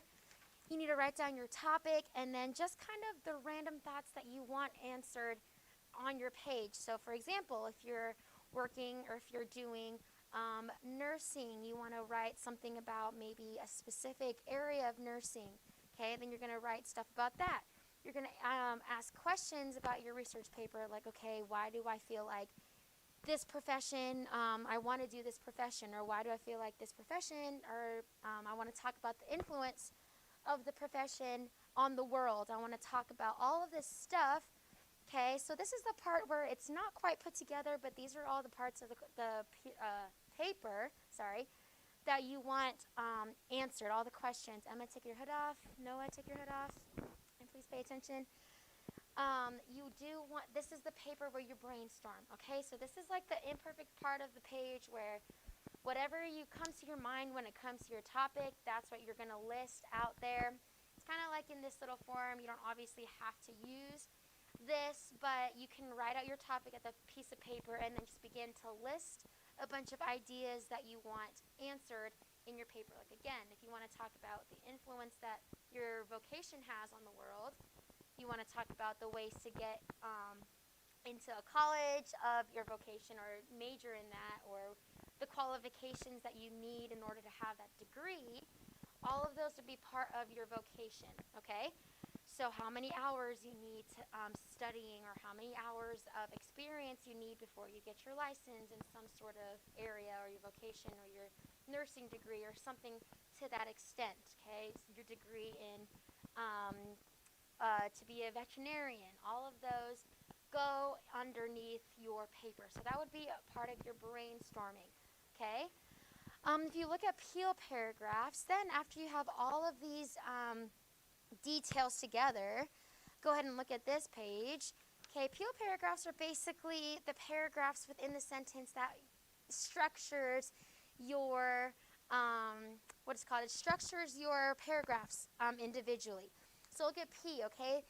The point, this would be where your topic sentence should be, okay? That would be at the very top, okay? So like I said the other day, this is where your introductory paragraph is, okay? So the readers, or me reading your paper, I should have a general idea of what the specific paragraph it would be about, and the point you are making when you are writing that paragraph, that specific paragraph, okay? Then also in the paragraph that I want you to include are the evidence of your point. So how can you prove your point? So let's say your point is one needs a certain amount or X amount of hours to towards working for some sort of license. Okay, some of you guys are in cosmetology, like you want to do a cosmetology paper. So I know I have cosmetologist friends, they have to have a certain amount of hours that they need before they were able to get their license. So then the evidence, then you would probably quote from maybe a source and say, okay, so in California, the board exams or the exam for, or the requirement for practice or under supervised hours is this X amount, and then I would explain in the third part of your paragraph, explain that research. Just don't quote a part of your research or a part of your source and then be done with it. You need to explain it in your own words, okay? There's a difference between plagiarism and there's a difference between crediting your sources. So which is why you guys need to look for sources so that you can quote from them, like credible sources. So not just Wikipedia, not just Google, what the first article comes up. So sources online that you can look up that you can say, okay, this person wrote it, this person is credible because they've had experience in being a veterinarian, being a nurse, being a scientist. The people that write the articles, the people that write things are you need to make sure that they are credible people, therefore your source will be credible. It can't just be some random quote off the internet, okay? So explain that research and then link. Now that you've explained your point, you have to connect it to something else, okay? So you don't want to just be in one paragraph. You're going to be like, okay, I'm going to be talking about the college that I want to go to in order to get this master's degree. Second paragraph is going to be about this. The third paragraph is going to be about this, okay? I want smooth transitions in between your paragraphs. So you need to find 3 points where you can link those 3 together, okay? So 3 points, at least 3 points. It doesn't have to be exactly 3 points. I know a lot of vocation requires more explanation. Hang on, Esther. More explanation. So also look at this kind of sources, okay? Look at your searching for sources. Okay, next page. So there are primary and secondary types of sources. A primary source is material that was created at the time the event occurred or materials created by those who experienced the event. So you want to look up, if you're going to be a veterinarian, you're going to probably look up articles about a veterinarian. If you want to talk about chemical engineering, Noah, then you want to look up top people that are in the chemical engineering field, speeches, diaries, newspaper articles. All of those can help towards your primary source. And the secondary sources are just kind of third-party examples or materials that were created after the event, and credible people, though, still. You don't just want random people giving your opinion and then you're going to take their word for it. That's something that you research it, okay? So encyclopedias, biographies, journal articles, textbooks, all of those are secondary sources, okay?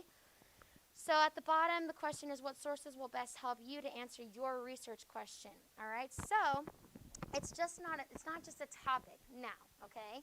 So yes, you gave me your topic. You want to talk about veterinary school. You want to talk about cosmetology. You want to talk about all the ones that you want to talk about or what you want to be one day.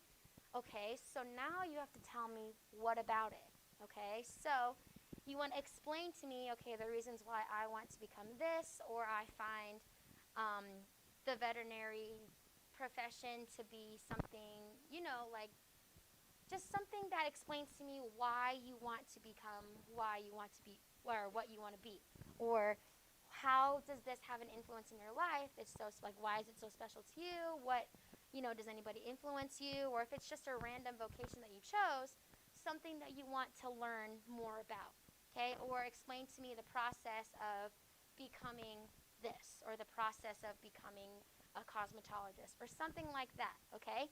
So any kind of research that will help you answer the question of your final topic, okay?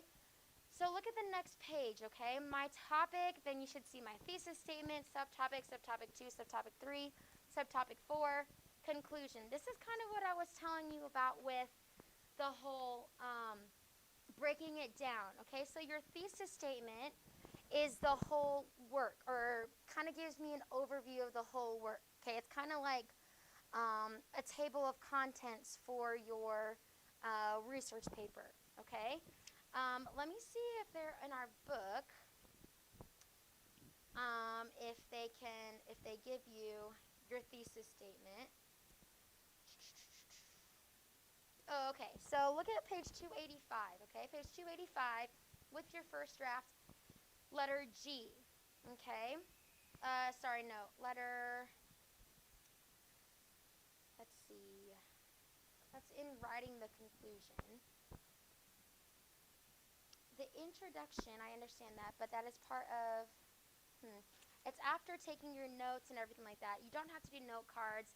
A lot of people, when I was in high school, our teacher made us do note cards, but no one really does note cards anymore. You can just write notes on a sheet of paper. But if you want to do note cards, that will help you write your paper so you can go through the resources, copy down something, but you don't have to do note cards. But they can help you, develop your paper. But if you guys look on but letter G, it says restate your thesis or your purpose in the first part of your conclusion. That should also be in your first paragraph.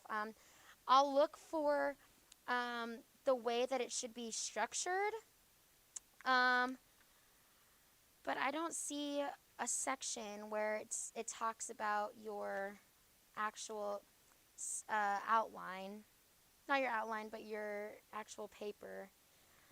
But again, I'll look for that and then we'll go back to it. But that's what I want in the first paragraph. So it's kind of like an introduction to your paper.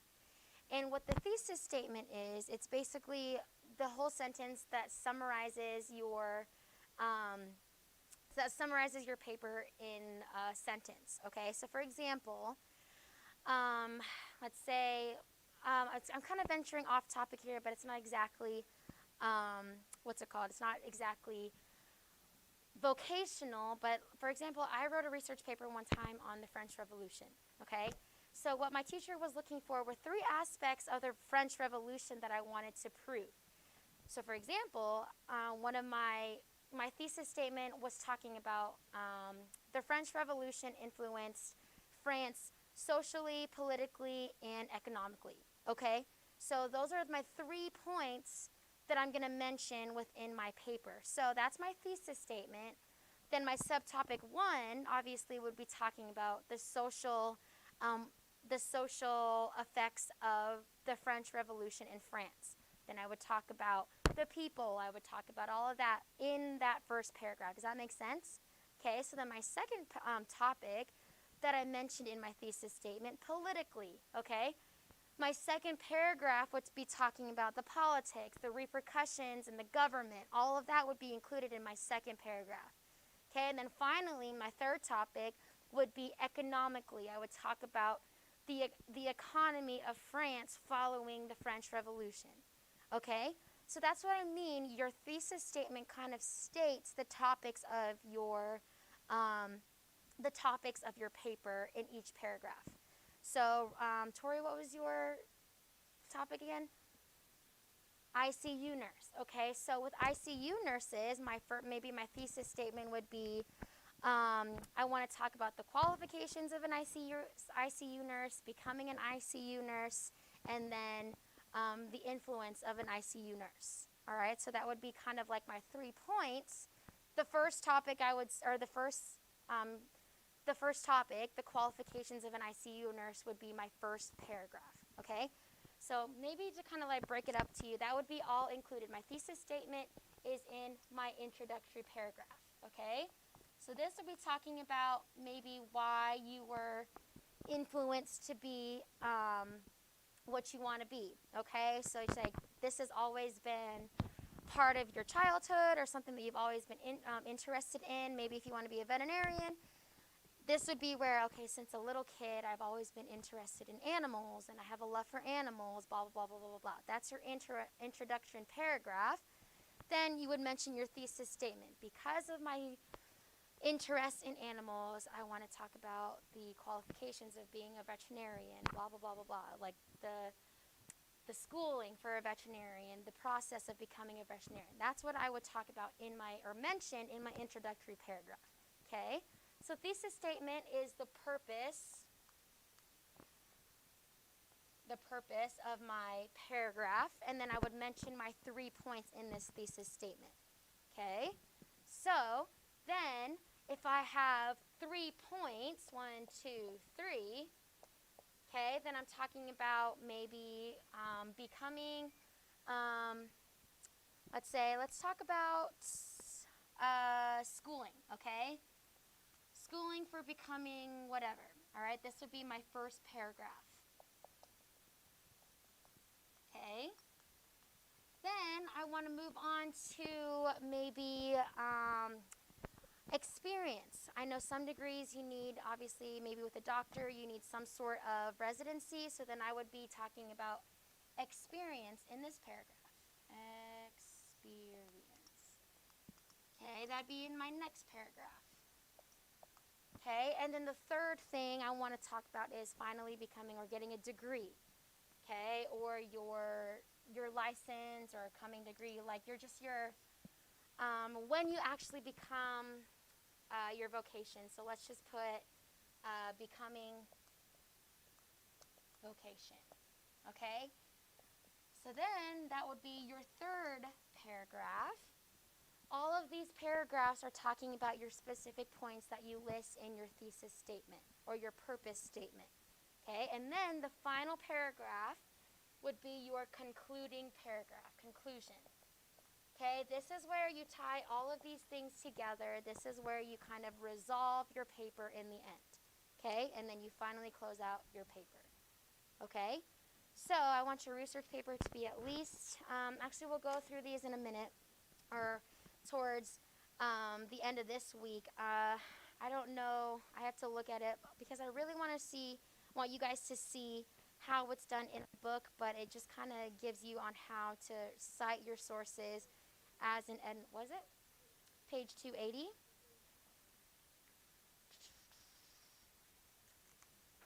Page 280.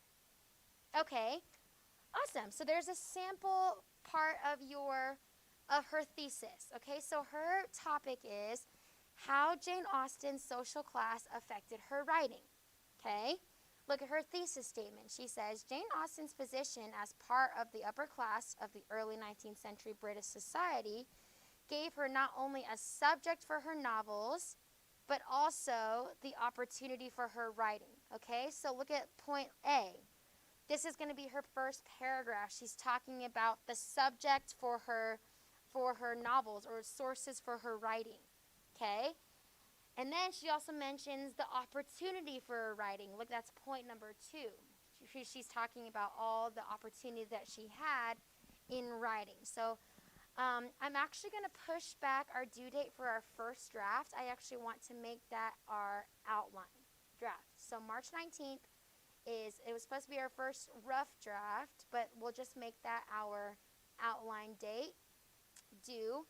So that'll help you with putting something into outline form. Okay? So if you don't know how to do that, then that's on pages number 279 to all the way up to 281. Okay? Well, note cards are just kind of the parts where it kind of helps you organize those thoughts. But on page 279, preliminary outline. Okay, so first you're going to list all the ideas that you think should be included in your paper. Okay, then you're going to look at your statement of purpose, or you're going to make up a thesis statement that states all 3 topics that you want to cover in your paper. Then you're going to group all the ideas that you have. So, for example, if you have like ideas about different colleges, then you want to mention that underneath schooling, okay? That'll be grouped underneath schooling. If you're talking about different experiences, like maybe residencies, different degrees, all of that, that'll be grouped underneath experience or whatever you want to talk about in your topic. So make sure that everything that needs to go under the topic goes underneath the topic and list them together. Group your ideas under several main headings to make the preliminary outline. It says 46.1. Let's look at that section. 46. Character analysis, type sketch, character sketch, description, essay answers, extended definition, classification. All of these, the outline. That'll help you actually on page 194 through 199. Okay, sorry about we're everywhere today, but page 194 to 199 will help you write your outline. Okay, so there are two kinds of outlines, topical outline or sentence outline. It'll give you that basic structure for writing your outline, okay? Let me see if there is a part for our research paper. There should be.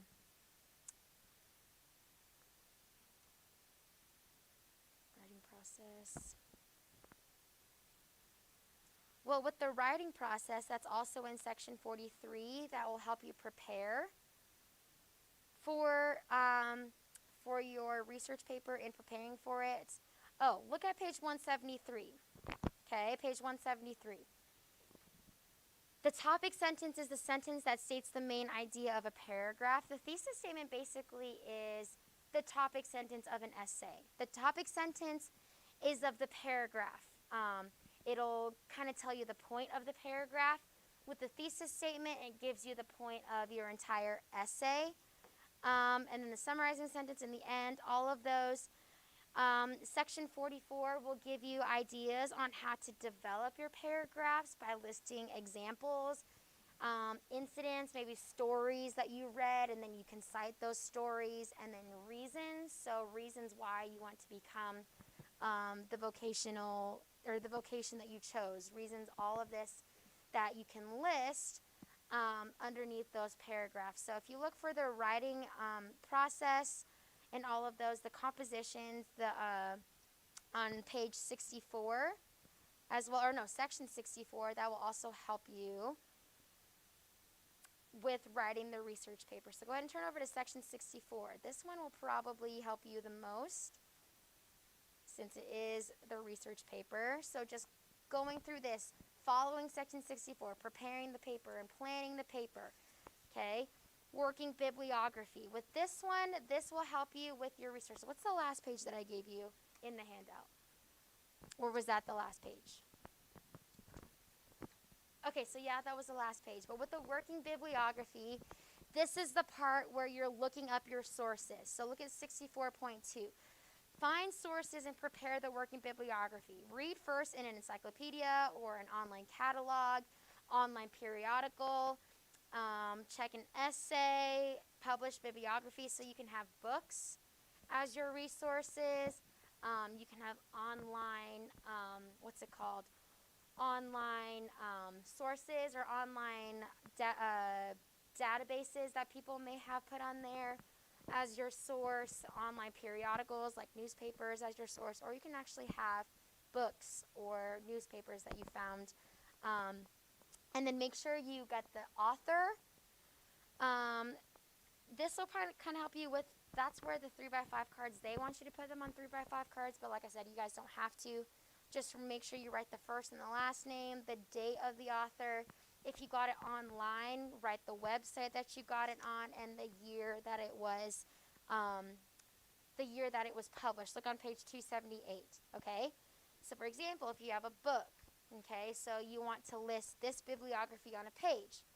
All right, so for example, if your book is The Life and Times of Jane Austen. Okay, so you're going to list the last name, the last name and the first name, the title of the book, the publisher, and the year it was published. That's how you cite a bibliography. If it was a magazine or a newspaper, same thing. Last and first name, the title of the magazine, who published it or what magazine it was in, what day it was published or what day it was written. Same thing. Web page. If you guys look on page 278, the web page will probably be what most of you guys are using as sources. So this one you're definitely going to probably have to note. You want the author, their full name, the last name first, and then the title of the web page or the web document that you found. Then you want to give me the link, and then when you accessed the, the page. So now if you're finding your resources, you can write today's date, tomorrow's date, whatever date you accessed it, and you just wrote down your source, okay?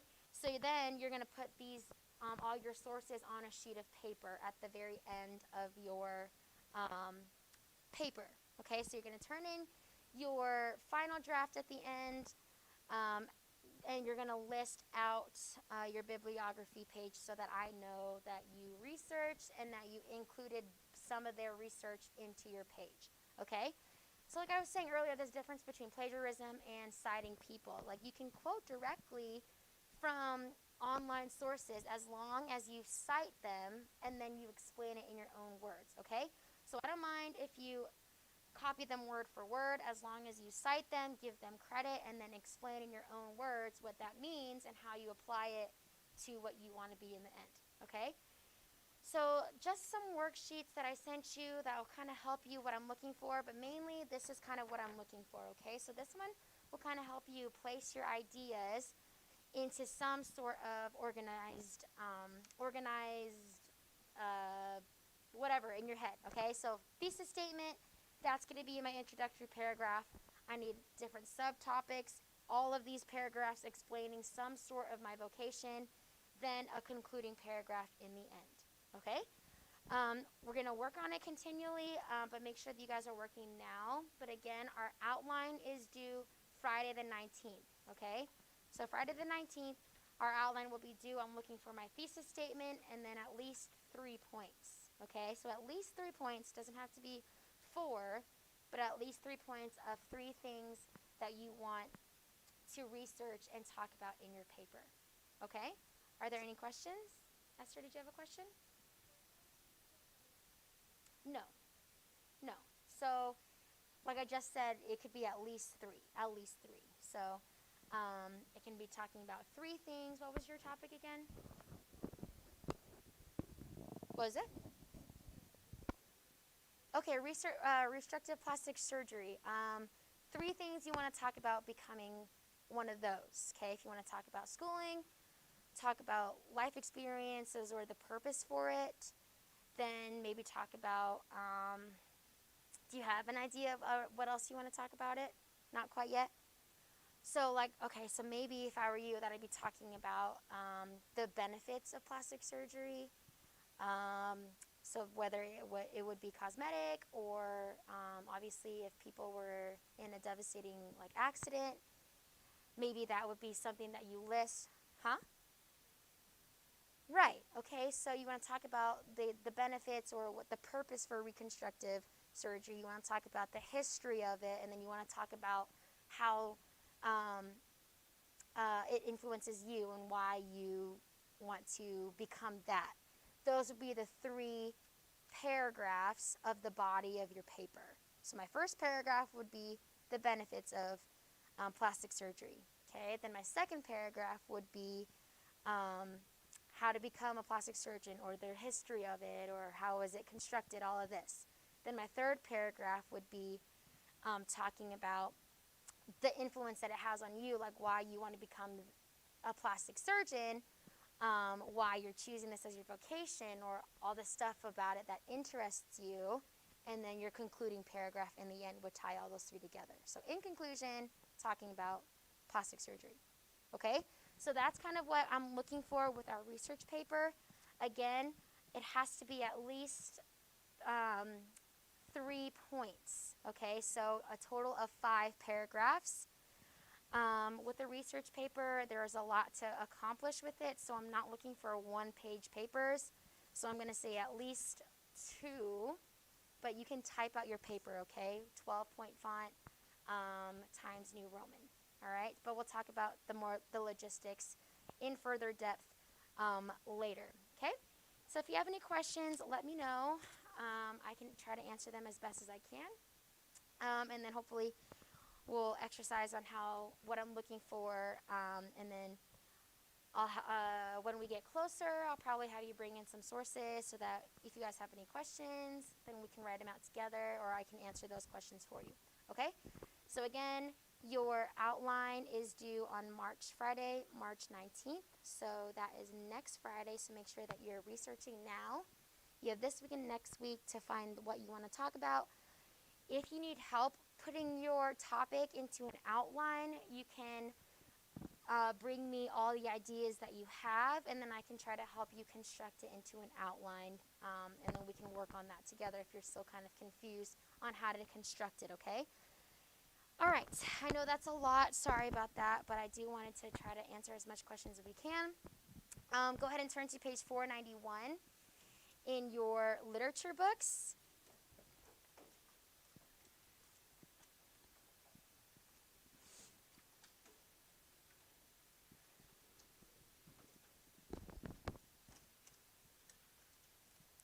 page 491. Again, we are having our quiz. Our poetic device quiz number 3 will be this Friday. Okay, and that will be over comic relief all the way down to English Reformation. Okay, so let's talk about the drama, and then we'll go through all the English Reformation. Okay, you're not gonna have to say it out loud, but please follow along with me so we can quickly go through these. Drama is a form of literature written in prose or poetry, or a combination of the two, which relies on action to portray life and character. We already know what a drama is.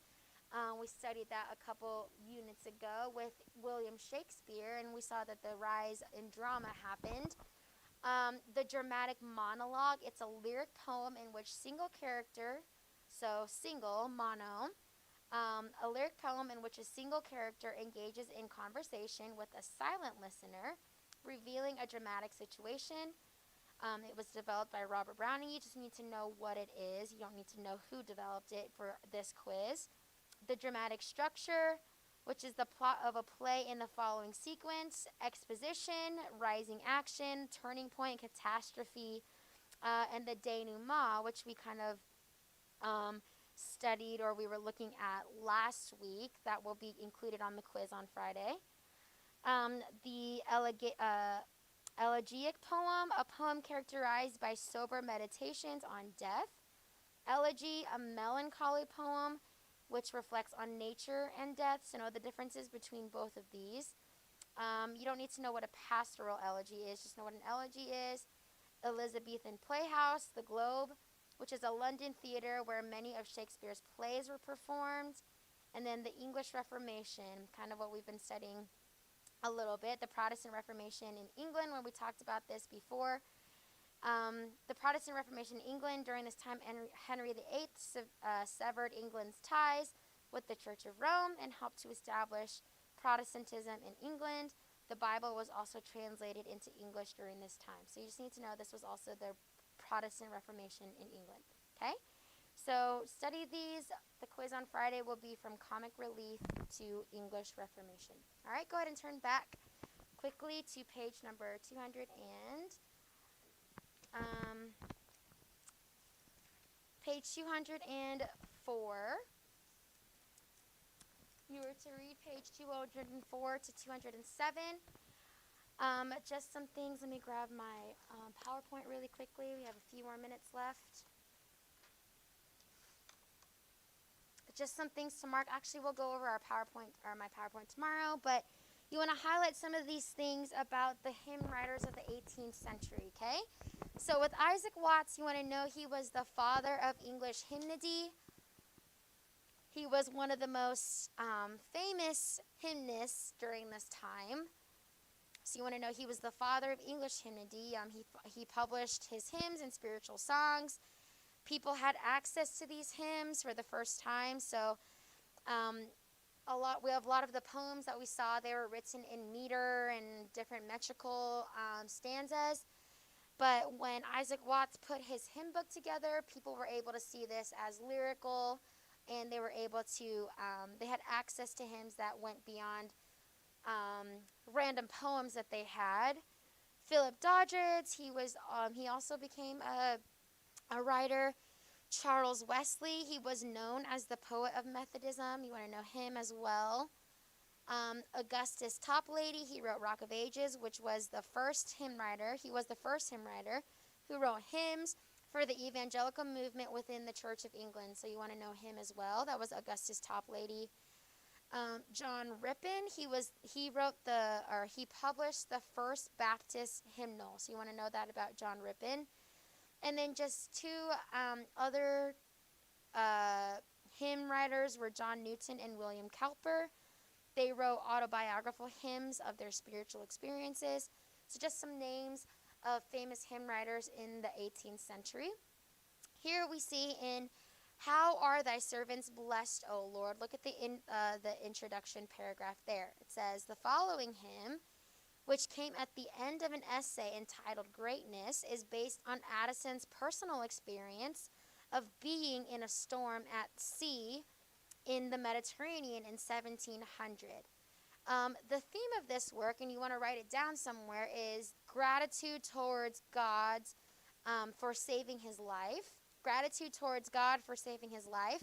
And again, it was his personal experience of how he was in a storm at sea in the Mediterranean, but this theme was gratitude towards God for saving his life. And we see this, he says, how are thy servants blessed, O Lord? How sure is their defense?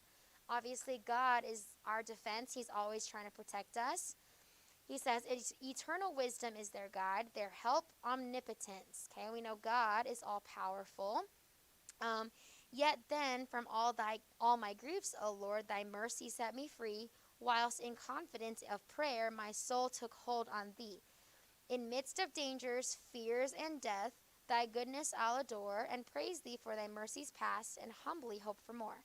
My life, if thou preserves my life, thy sacrifice shall be, and death, if death must be my doom, shall join my soul to thee. He's basically saying, on life, thank you, God, for protecting me, but should you choose to, kill me, that means I'll be able to live with you forever. And he was just grateful for God for saving his life when he was at a storm, or in a storm at sea in the Mediterranean, okay?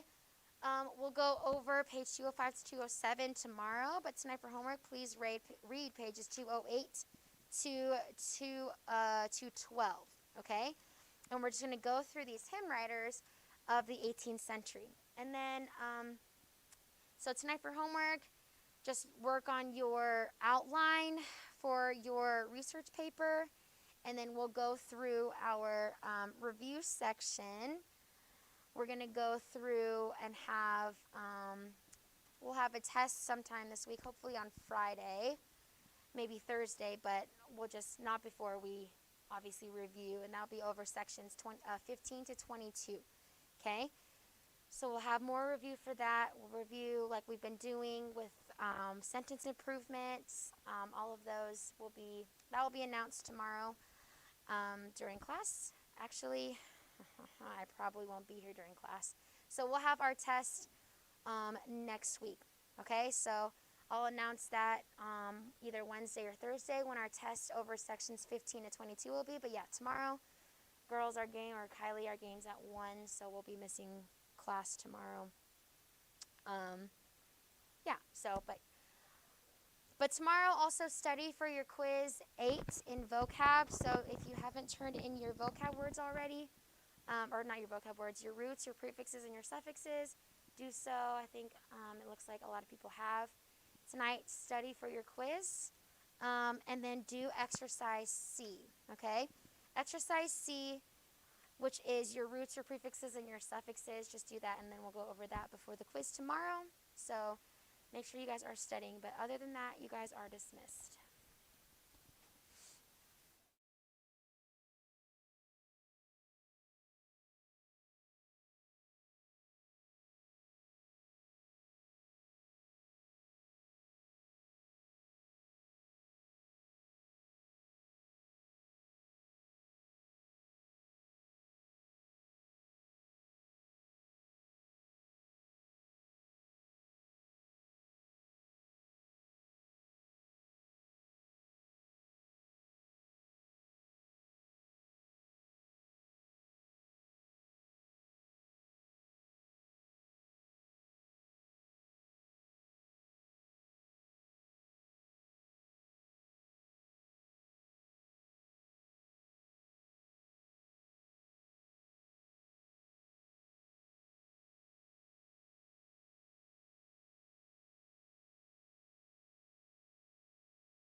All right, welcome to Algebra 2, wrong way. All right, we are talking about linear programming today, so let's go ahead and get started. Systems of linear inequalities are often used in linear programming problems to assist in decision making. Throughout the section, we're going to consider Andy's bike shop, which sells mountain bikes and road bikes. Andy wants to stock each box. Yes, he wants to store boxes. Each bike, let's try that again, in a quantity that will maximize his profits for each month. Let me get this over here so I can make the text bigger so I can actually see what I'm doing.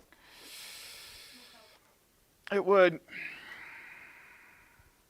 Hey, there we go. He knows that he makes $50 profit for each mountain bike he sells and that he makes $75 profit for each road bike he sells. By letting X be the number of mountain bikes and Y be the number of road bikes, Andy writes what we call an objective function representing his profit, the quantity he is trying to maximize. Okay, so that's what an objective function is. So in this case, in the case of this example, and we'll revisit this in a minute, but essentially then he's going to say his profit will equal 50 times the mountain bikes plus 75 times the number of road bikes. Now, you still have to store both, even though one is, obviously more advantageous at the moment than the other. It's obviously better for him if he sells a road bike. You got to have both or no one's going to come into your shop. That's kind of how it works. So he's trying to maximize his profits. Well, he needs then to figure out how many mountain bikes and how many road bikes to order. So this is one of his constraints, okay? A constraint, we'll come back to that equation. A constraint is a limiting factor imposed on a problem by real-world limitations. This is actually one of the few sections we're going to look at this at a practical, real-world requires these things, okay? And this is where linear programming really comes into play. So there are various sources. First of all is market data. There may be a known maximum number of bikes that customers will buy. This may also lead to products being sold in a particular ratio. In other words, there might be twice as many road bikes as mountain bikes required, but you still need both. Okay? Financial data. Okay? Companies have limited resources with which to purchase materials. He obviously doesn't have infinite money. Okay? Unless you have the cheats. But you know what? We're not getting into that. Yes? Charge bikes? On the green thing. If there are any. If not, I'll give you the keys. So companies have limited data with which to produce things. Are there any in there?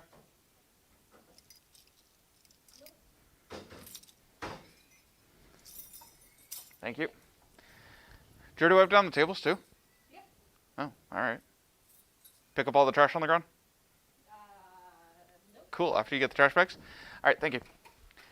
All right, then we have production data. This is the number of work hours available. The number of work hours available limits how much the company can produce. Obviously, you can't sell bikes after you're closed. Okay, so there's things there. And then finally, non-negativity. You can't sell negative bikes. Does that make sense? So, we're dealing with bikes in this case, but it could be anything. Okay, so we have the following constraints, and we're going to kind of build this up here. So first of all, we represent mountain bikes and road bikes as X and Y. Oops, that should be an S after road bikes, but oh well. All right, so we come up with this objective function. Now, I had already kind of introduced this, but this is the thing we're trying to maximize. Okay? So this is the function that I'm going to start out with. Okay, does that make sense? But I need to add more constraints to it. And so we have certain constraints here. Market data, maximum sellable bikes. Okay, so in this case, the most he can sell in mountain bikes is 200. Most road bikes he could possibly sell is 100. Now, he doesn't want to just spend all the money and buy all that. It's just that's the maximum that can be sold in a given month. You can't have negative bikes. Okay. And then finally, he's limited by capital. He only has $120,000 to spend. Okay. So mountain bikes cost $400, road bikes cost $800. So total available is $120,000. So that means the total he spends on bikes has to be less than or equal to $120,000. Does that make sense? Okay. So at this point, we're going to pause the example about the bikes, but that is our equation list. Does that make sense? So this plus our profit equation, which was, I think that, right? Is that it? Okay. That list right there is what's going to determine the boundaries of our graph. Now, I'll go into how that works in a minute, but let's get some practice finding these equations. All right, so a landlord owns several apartment buildings. The text is in your book on example A on page 258. If this is kind of small, or in the case of this slide, my head is blocking it. Let me move. Okay, cool. There we go. A landlord owns several apartment buildings and was planning to do minor renovations to some of the one-bedroom and two-bedroom apartments during the summer. Of the 200 apartments for rent, no more than 50 of the apartments are two-bedroom apartments. A one-bedroom renovation costs $1,500. Two-bedroom renovation costs $2,300. What is the most that the landlord would need to pay to renovate? Now, this problem is slightly unrealistic in that he doesn't know exactly how many are one-bedroom and how many are two-bedroom. To me, that's something you would know as a landlord, but we're not getting into that. So we're looking for the highest cost for renovating apartments, right? Okay. So I'm going to represent that with C, and the highest cost would be $1,500 times the one bedroom and the $2,300 per two bedroom. And we're letting X, that's barely visible. Wow. One bedroom. And we're letting Y be two bedroom. Now you don't necessarily have to use X and Y, but seeing as we're going to be graphing, it's helpful. Okay. Now, obviously, he does not have negative apartments, so both of these must be at least 0. You'll see why that's more important later on the graph, but that is something to consider. Okay, if it's not possible for something to go negative, make sure you state that. All right, then there's no more than 200 apartments total because we're told that. Okay, so X plus Y has to be less than or equal to 200. Makes sense. And then finally, there has to be at least, there's no more than, I don't know what the textbook's on, there's no more than 50 two-bedroom apartments. So we write Y is less than or equal to 50. Okay? So because of that, that's our constraints. That's how we figure it out. We figure out our thing we need to maximize, use non-negativity, go through and look for pieces of information that are going to limit what we can do. Okay? Or in this case, limit the maximum cost. Because now then, if he figures out his highest cost and he has enough money to do it, he might just go ahead and do the whole thing.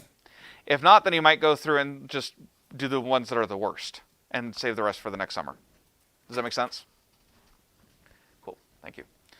All right, so let's go back to Andy's bicycle shop. We have these constraints. We also have the profit line that we'll get to later of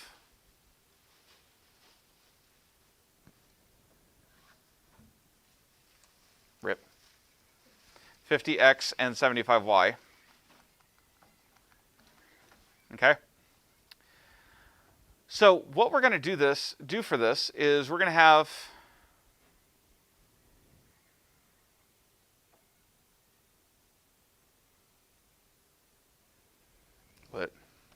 hold on. I was doing a thing and I forget what I was doing.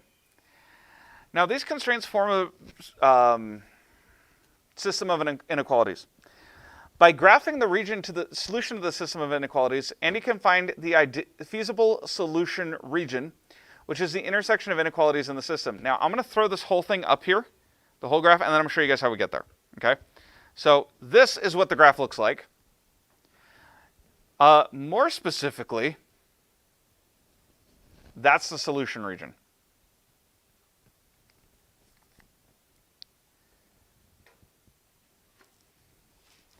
Now, let me go back before any of that. Okay, so I'm going to take away the graphs here for a minute so I can solve for something. Okay, but that's what we're working with. Let's consider the possibility that Andy sells 100 mountain bikes and 80 road bikes. Okay, so 100 we're saying is, we said mountain is X, right? Yeah. And 80 is road, so that's Y. Okay. So then my profit would be 50 times 100 plus 75 times 80, and this would give me a profit of $11,000. Okay, not bad. But that allows us, that allows us to form a line, and I'll show you guys what happens here. But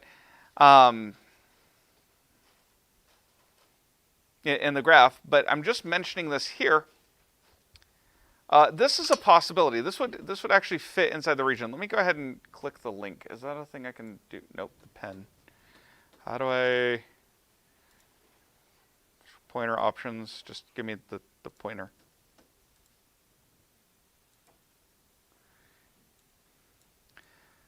Okay. So here's the graph. If I can get it to, wake up here.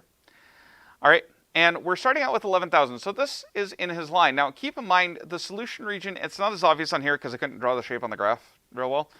But notice that here to here, to here, to here, to here, to here is really our solution. Okay, the boundary is really here and then down to here. So this blue line, that 11,000 is fine. It would work. Does that make sense? But do you see how we're potentially leaving profit on the table? Okay, so it would work. It would be fine. Let's say, though, he went through, and instead of those numbers, let's say we did, there we go. X equals 200 and Y equals 100, okay? Well, if I did that, then I would have P is equal to 50 times 200 plus 75 times 100, but that would cost me, or sorry, that would give me $17,500 in profit. However, that would break my cost thing because total, this would cost me $160,000 to buy, okay, based on this constraint here. And so you'll notice what ends up happening on our graph. If I put in that number,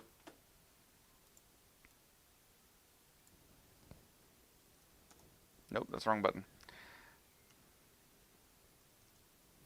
Notice that I'm outside my solution region. Okay, so if you're outside your solution region, it means it's not feasible. So you want to be in your solution region.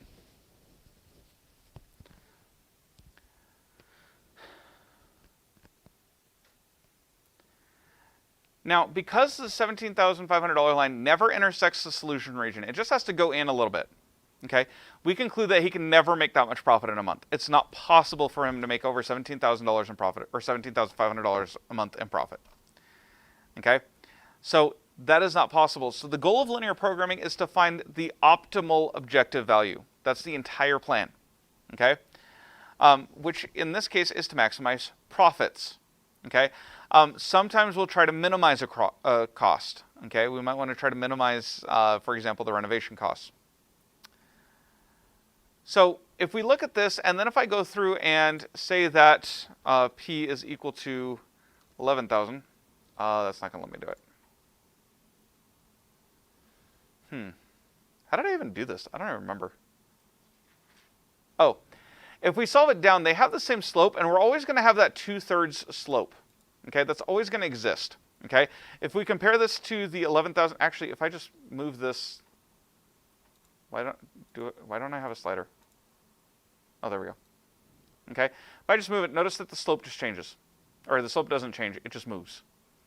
All right, so in that case, what we're going to do is increasing the profit pushes the line furthest from the origin. So what we really want to find out is at what point am I the furthest possible point away from the origin, but still hitting my solution region.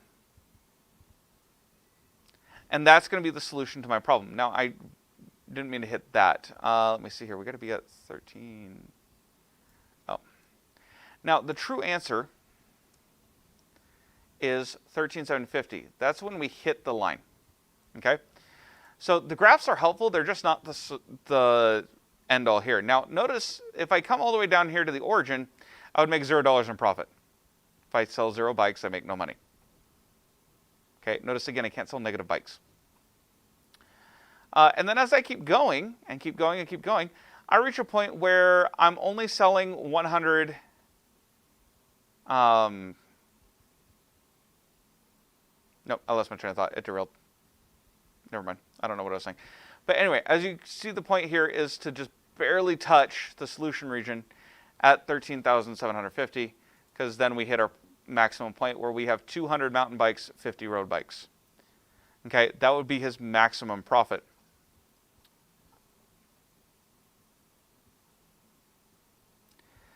So because the reason this happens, by the way, is because you may have noticed our road bikes are way more expensive. Okay, road bikes are $800 versus the mountain bikes $400. So since they cost more, he can only keep so many of them in stock. That's why. So yes, they make him more money, but they cost him more capital. And so that result is, okay, you want to sell a bunch of stuff at your lower return, sorry, because that's what you can move the most of. Okay, and that's what's really happening here. So we call this value the optimal objective value. This is the best possibility, and we do mean the best possibility. It doesn't mean it's the only one that will work. It's the best possibility that fits all the constraints given, and this is the goal of linear programming.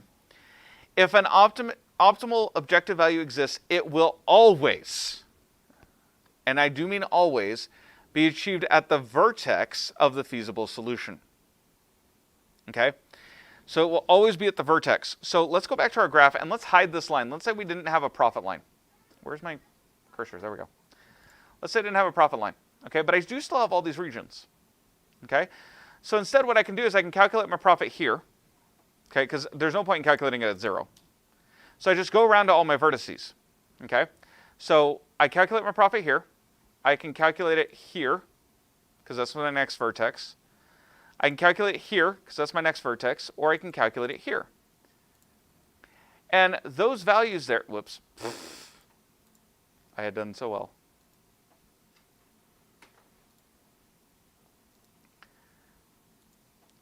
At this point, those are the only values you need to check. So even if you never graph a line, even if you never figure out the slope of the line of profit, you can just check these 5 points.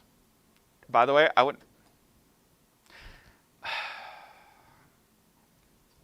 don't know what I just did. It's fine. Anyway, just check those 5 points, and then you're done. Okay? Whichever one gives you the highest amount of profit, that's the one you do.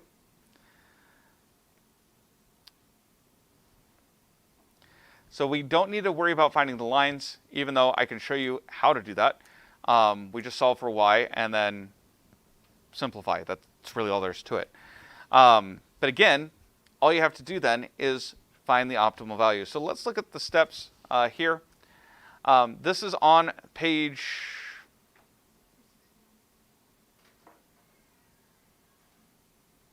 page 261. That's where those steps are. I'm going to refer back to them, but I'm not going to keep them on the screen because we're running out of space. So example B, we're going to go through and I'm going to show you guys how to plot these things and how we would do them. Okay, so let me just do a new graph. Nope. New blank graph. There we go. All right. So real quick, they give you the objective and constraints in the problem. You don't have to figure out the equations in this one. So we're just kind of easing you guys in. So let's go through here and go ahead and solve for this. All right, so I'm told my objective is z equals 2x minus 4y. I know you guys know how to graph at this point. Okay, so this is really where I'm going to look at. Oh my word, my train of thought just keeps derailing. Where's where it was? I want that graph. And it's gone. Cool. Let me go back in PowerPoint and reopen that graph.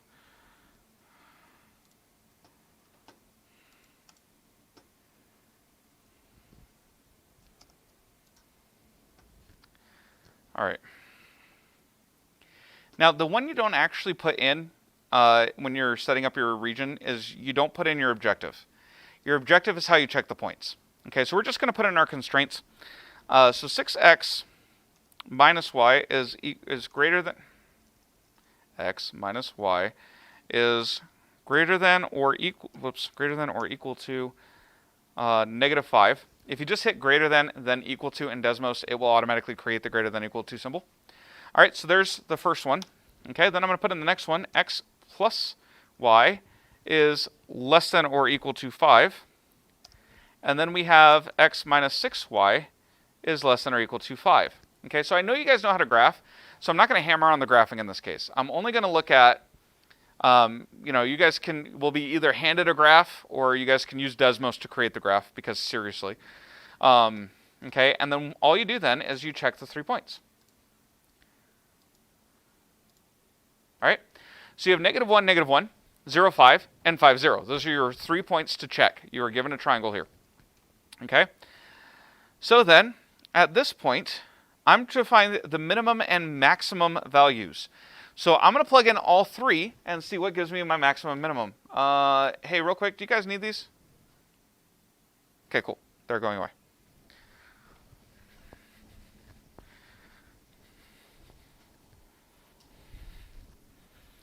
Now, Christian, just because you're distance learning and you can't see the board, the evaluation of this is actually, you know what, we'll just do that.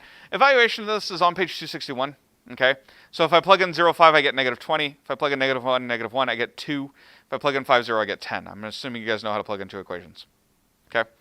So, with that in mind, okay, my minimum is negative 20, right? That's the least of those problems. So I just say negative 20 at 0, 5.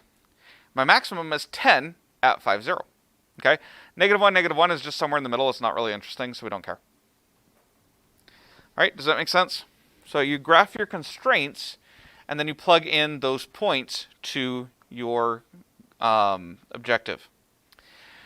Now, this example has a bounded feasible solution region and will yield both a minimum and maximum objective value. If a feasible solution region for a linear programming problem is an unbounded region, not all sides of the region are closed, the problem may either have a maximum or minimum, but cannot have both for obvious reasons, okay, because it's going to be unbounded on one side or the other. So we're given a new set of objectives, and we're trying to find the minimum value. So let's go ahead and graph our 3 objectives. Or sorry, excuse me, our 3 constraints. 3x minus y is greater than or equal to negative 7. 4x plus 5y is greater than or equal to negative 30. And y is less than or equal to 4. All right, so we have vertex here and here, unless I'm mistaken. Nope, I did something wrong. What? Where are they getting 3, 4? 3, 4. What?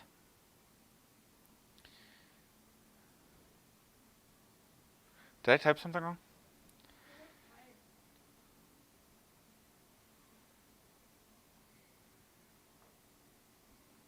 Did I type something wrong?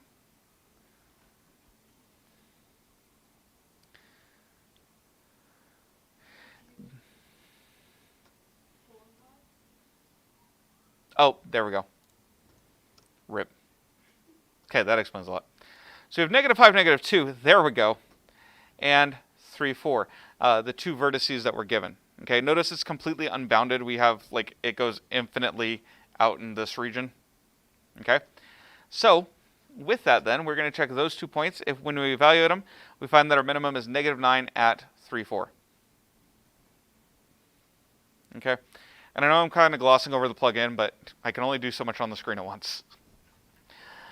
Now, notice that in the above example, the directions call for the minimum value, which was calculated to be negative 9 in step 4. The following graph, however, shows the function line having this value to be above the function line passing through the other vertex. Notice also that the unbounded solution region continues indefinitely in one direction, making a maximum value of z non-existent. It is important to note that the minimum or maximum value refers to the evaluation of the objective function. In the graph showing their intersections with the feasible solution region, the optimum value of the objection function will have a line that is either above or below all other function lines. Okay, so that's just a thing to point out there. All right, example D finally gives us another practical example. Okay, woodworking shop offers 2 products, bookshelves and desks.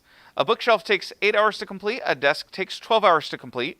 The shop has a total of 5 employees that can work 40 hours a week. However, the warehouse can only store up to 12 desks and 19 bookshelves. If the profit for a bookshelf is $100 and a desk is $250, how many of each should the shop produce? Okay, there are a lot of constraints on this problem. So the trick here is, once you've read it through once, breathe, and take it one piece at a time. Okay, we're going to let x equal bookshelves, y equal desk. Okay, we just have to pick. Doesn't matter. Okay, so we did that. All right, we know then that my total working hours is 5 people, 40 hours a week, total of 200 man hours. Does that make sense? Okay, so I know that however much time is spent on a bookshelf, plus however much time is spent on a desk has to be equal or less than or equal to 200 hours. Okay, I can't work people longer than is legal to work them. Okay, or at least I really shouldn't. Okay, does that make sense? I'll fix the zoom. There we go. There, zoom's fixed. You may have to do that occasionally. Okay, so that's hours. Let me see here. Storage, though. The warehouse can store up to 12 desks and 19 bookshelves. So 12 desks. So Y has to be less than or equal to 12. X has to be less than or equal to 19. Okay, because that's how much storage is there. The profit, P equals 100X plus 250Y. That's our objective function. That's what we'll test things in. Keep in mind to do that, even though you don't graph it. And then finally, I'm not allowed to have zeros. So X has to be greater than or equal to 0. Y has to be greater than or equal to 0. And then once we do that, whoops, and we zoom in, now that we have an idea of where our boundaries are, okay, notice then that I have 5 possible points.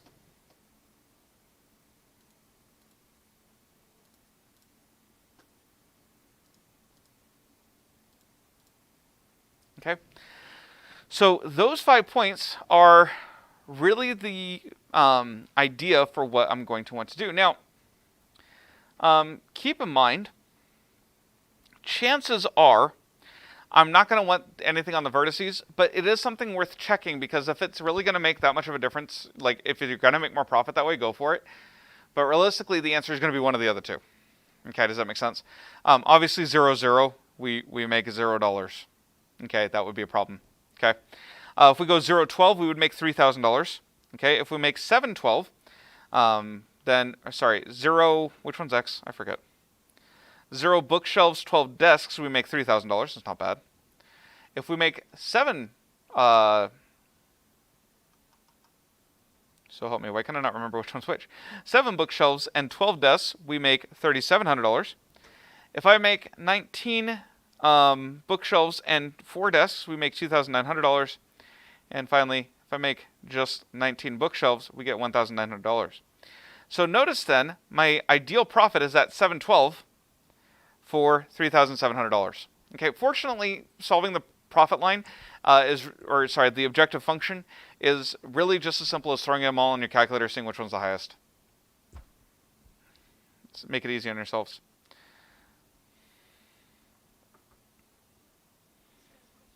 Yes? Yeah, that's part of the market value, or market constraints. We discussed that earlier. But yeah, that is part of it.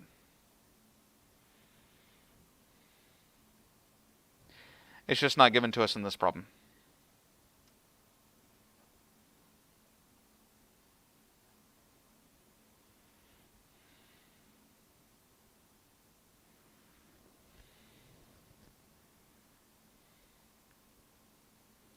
They do mention to make a shortcut to make graphing easier. However, I'm telling you, use the computer. So, moving on. All right, practice 5.7. Number 1 and 2, your only thing you're doing there is you're determining the constraints. You're only telling me the whole list of equations you're going to need to plug in. And then finally, in the next section, 3 through 7, you're going to have to go through and actually solve for the maximum value.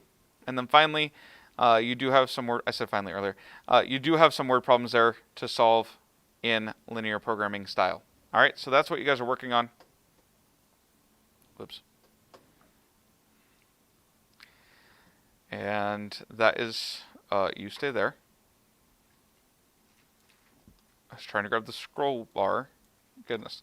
All right, and then I'll see you guys later.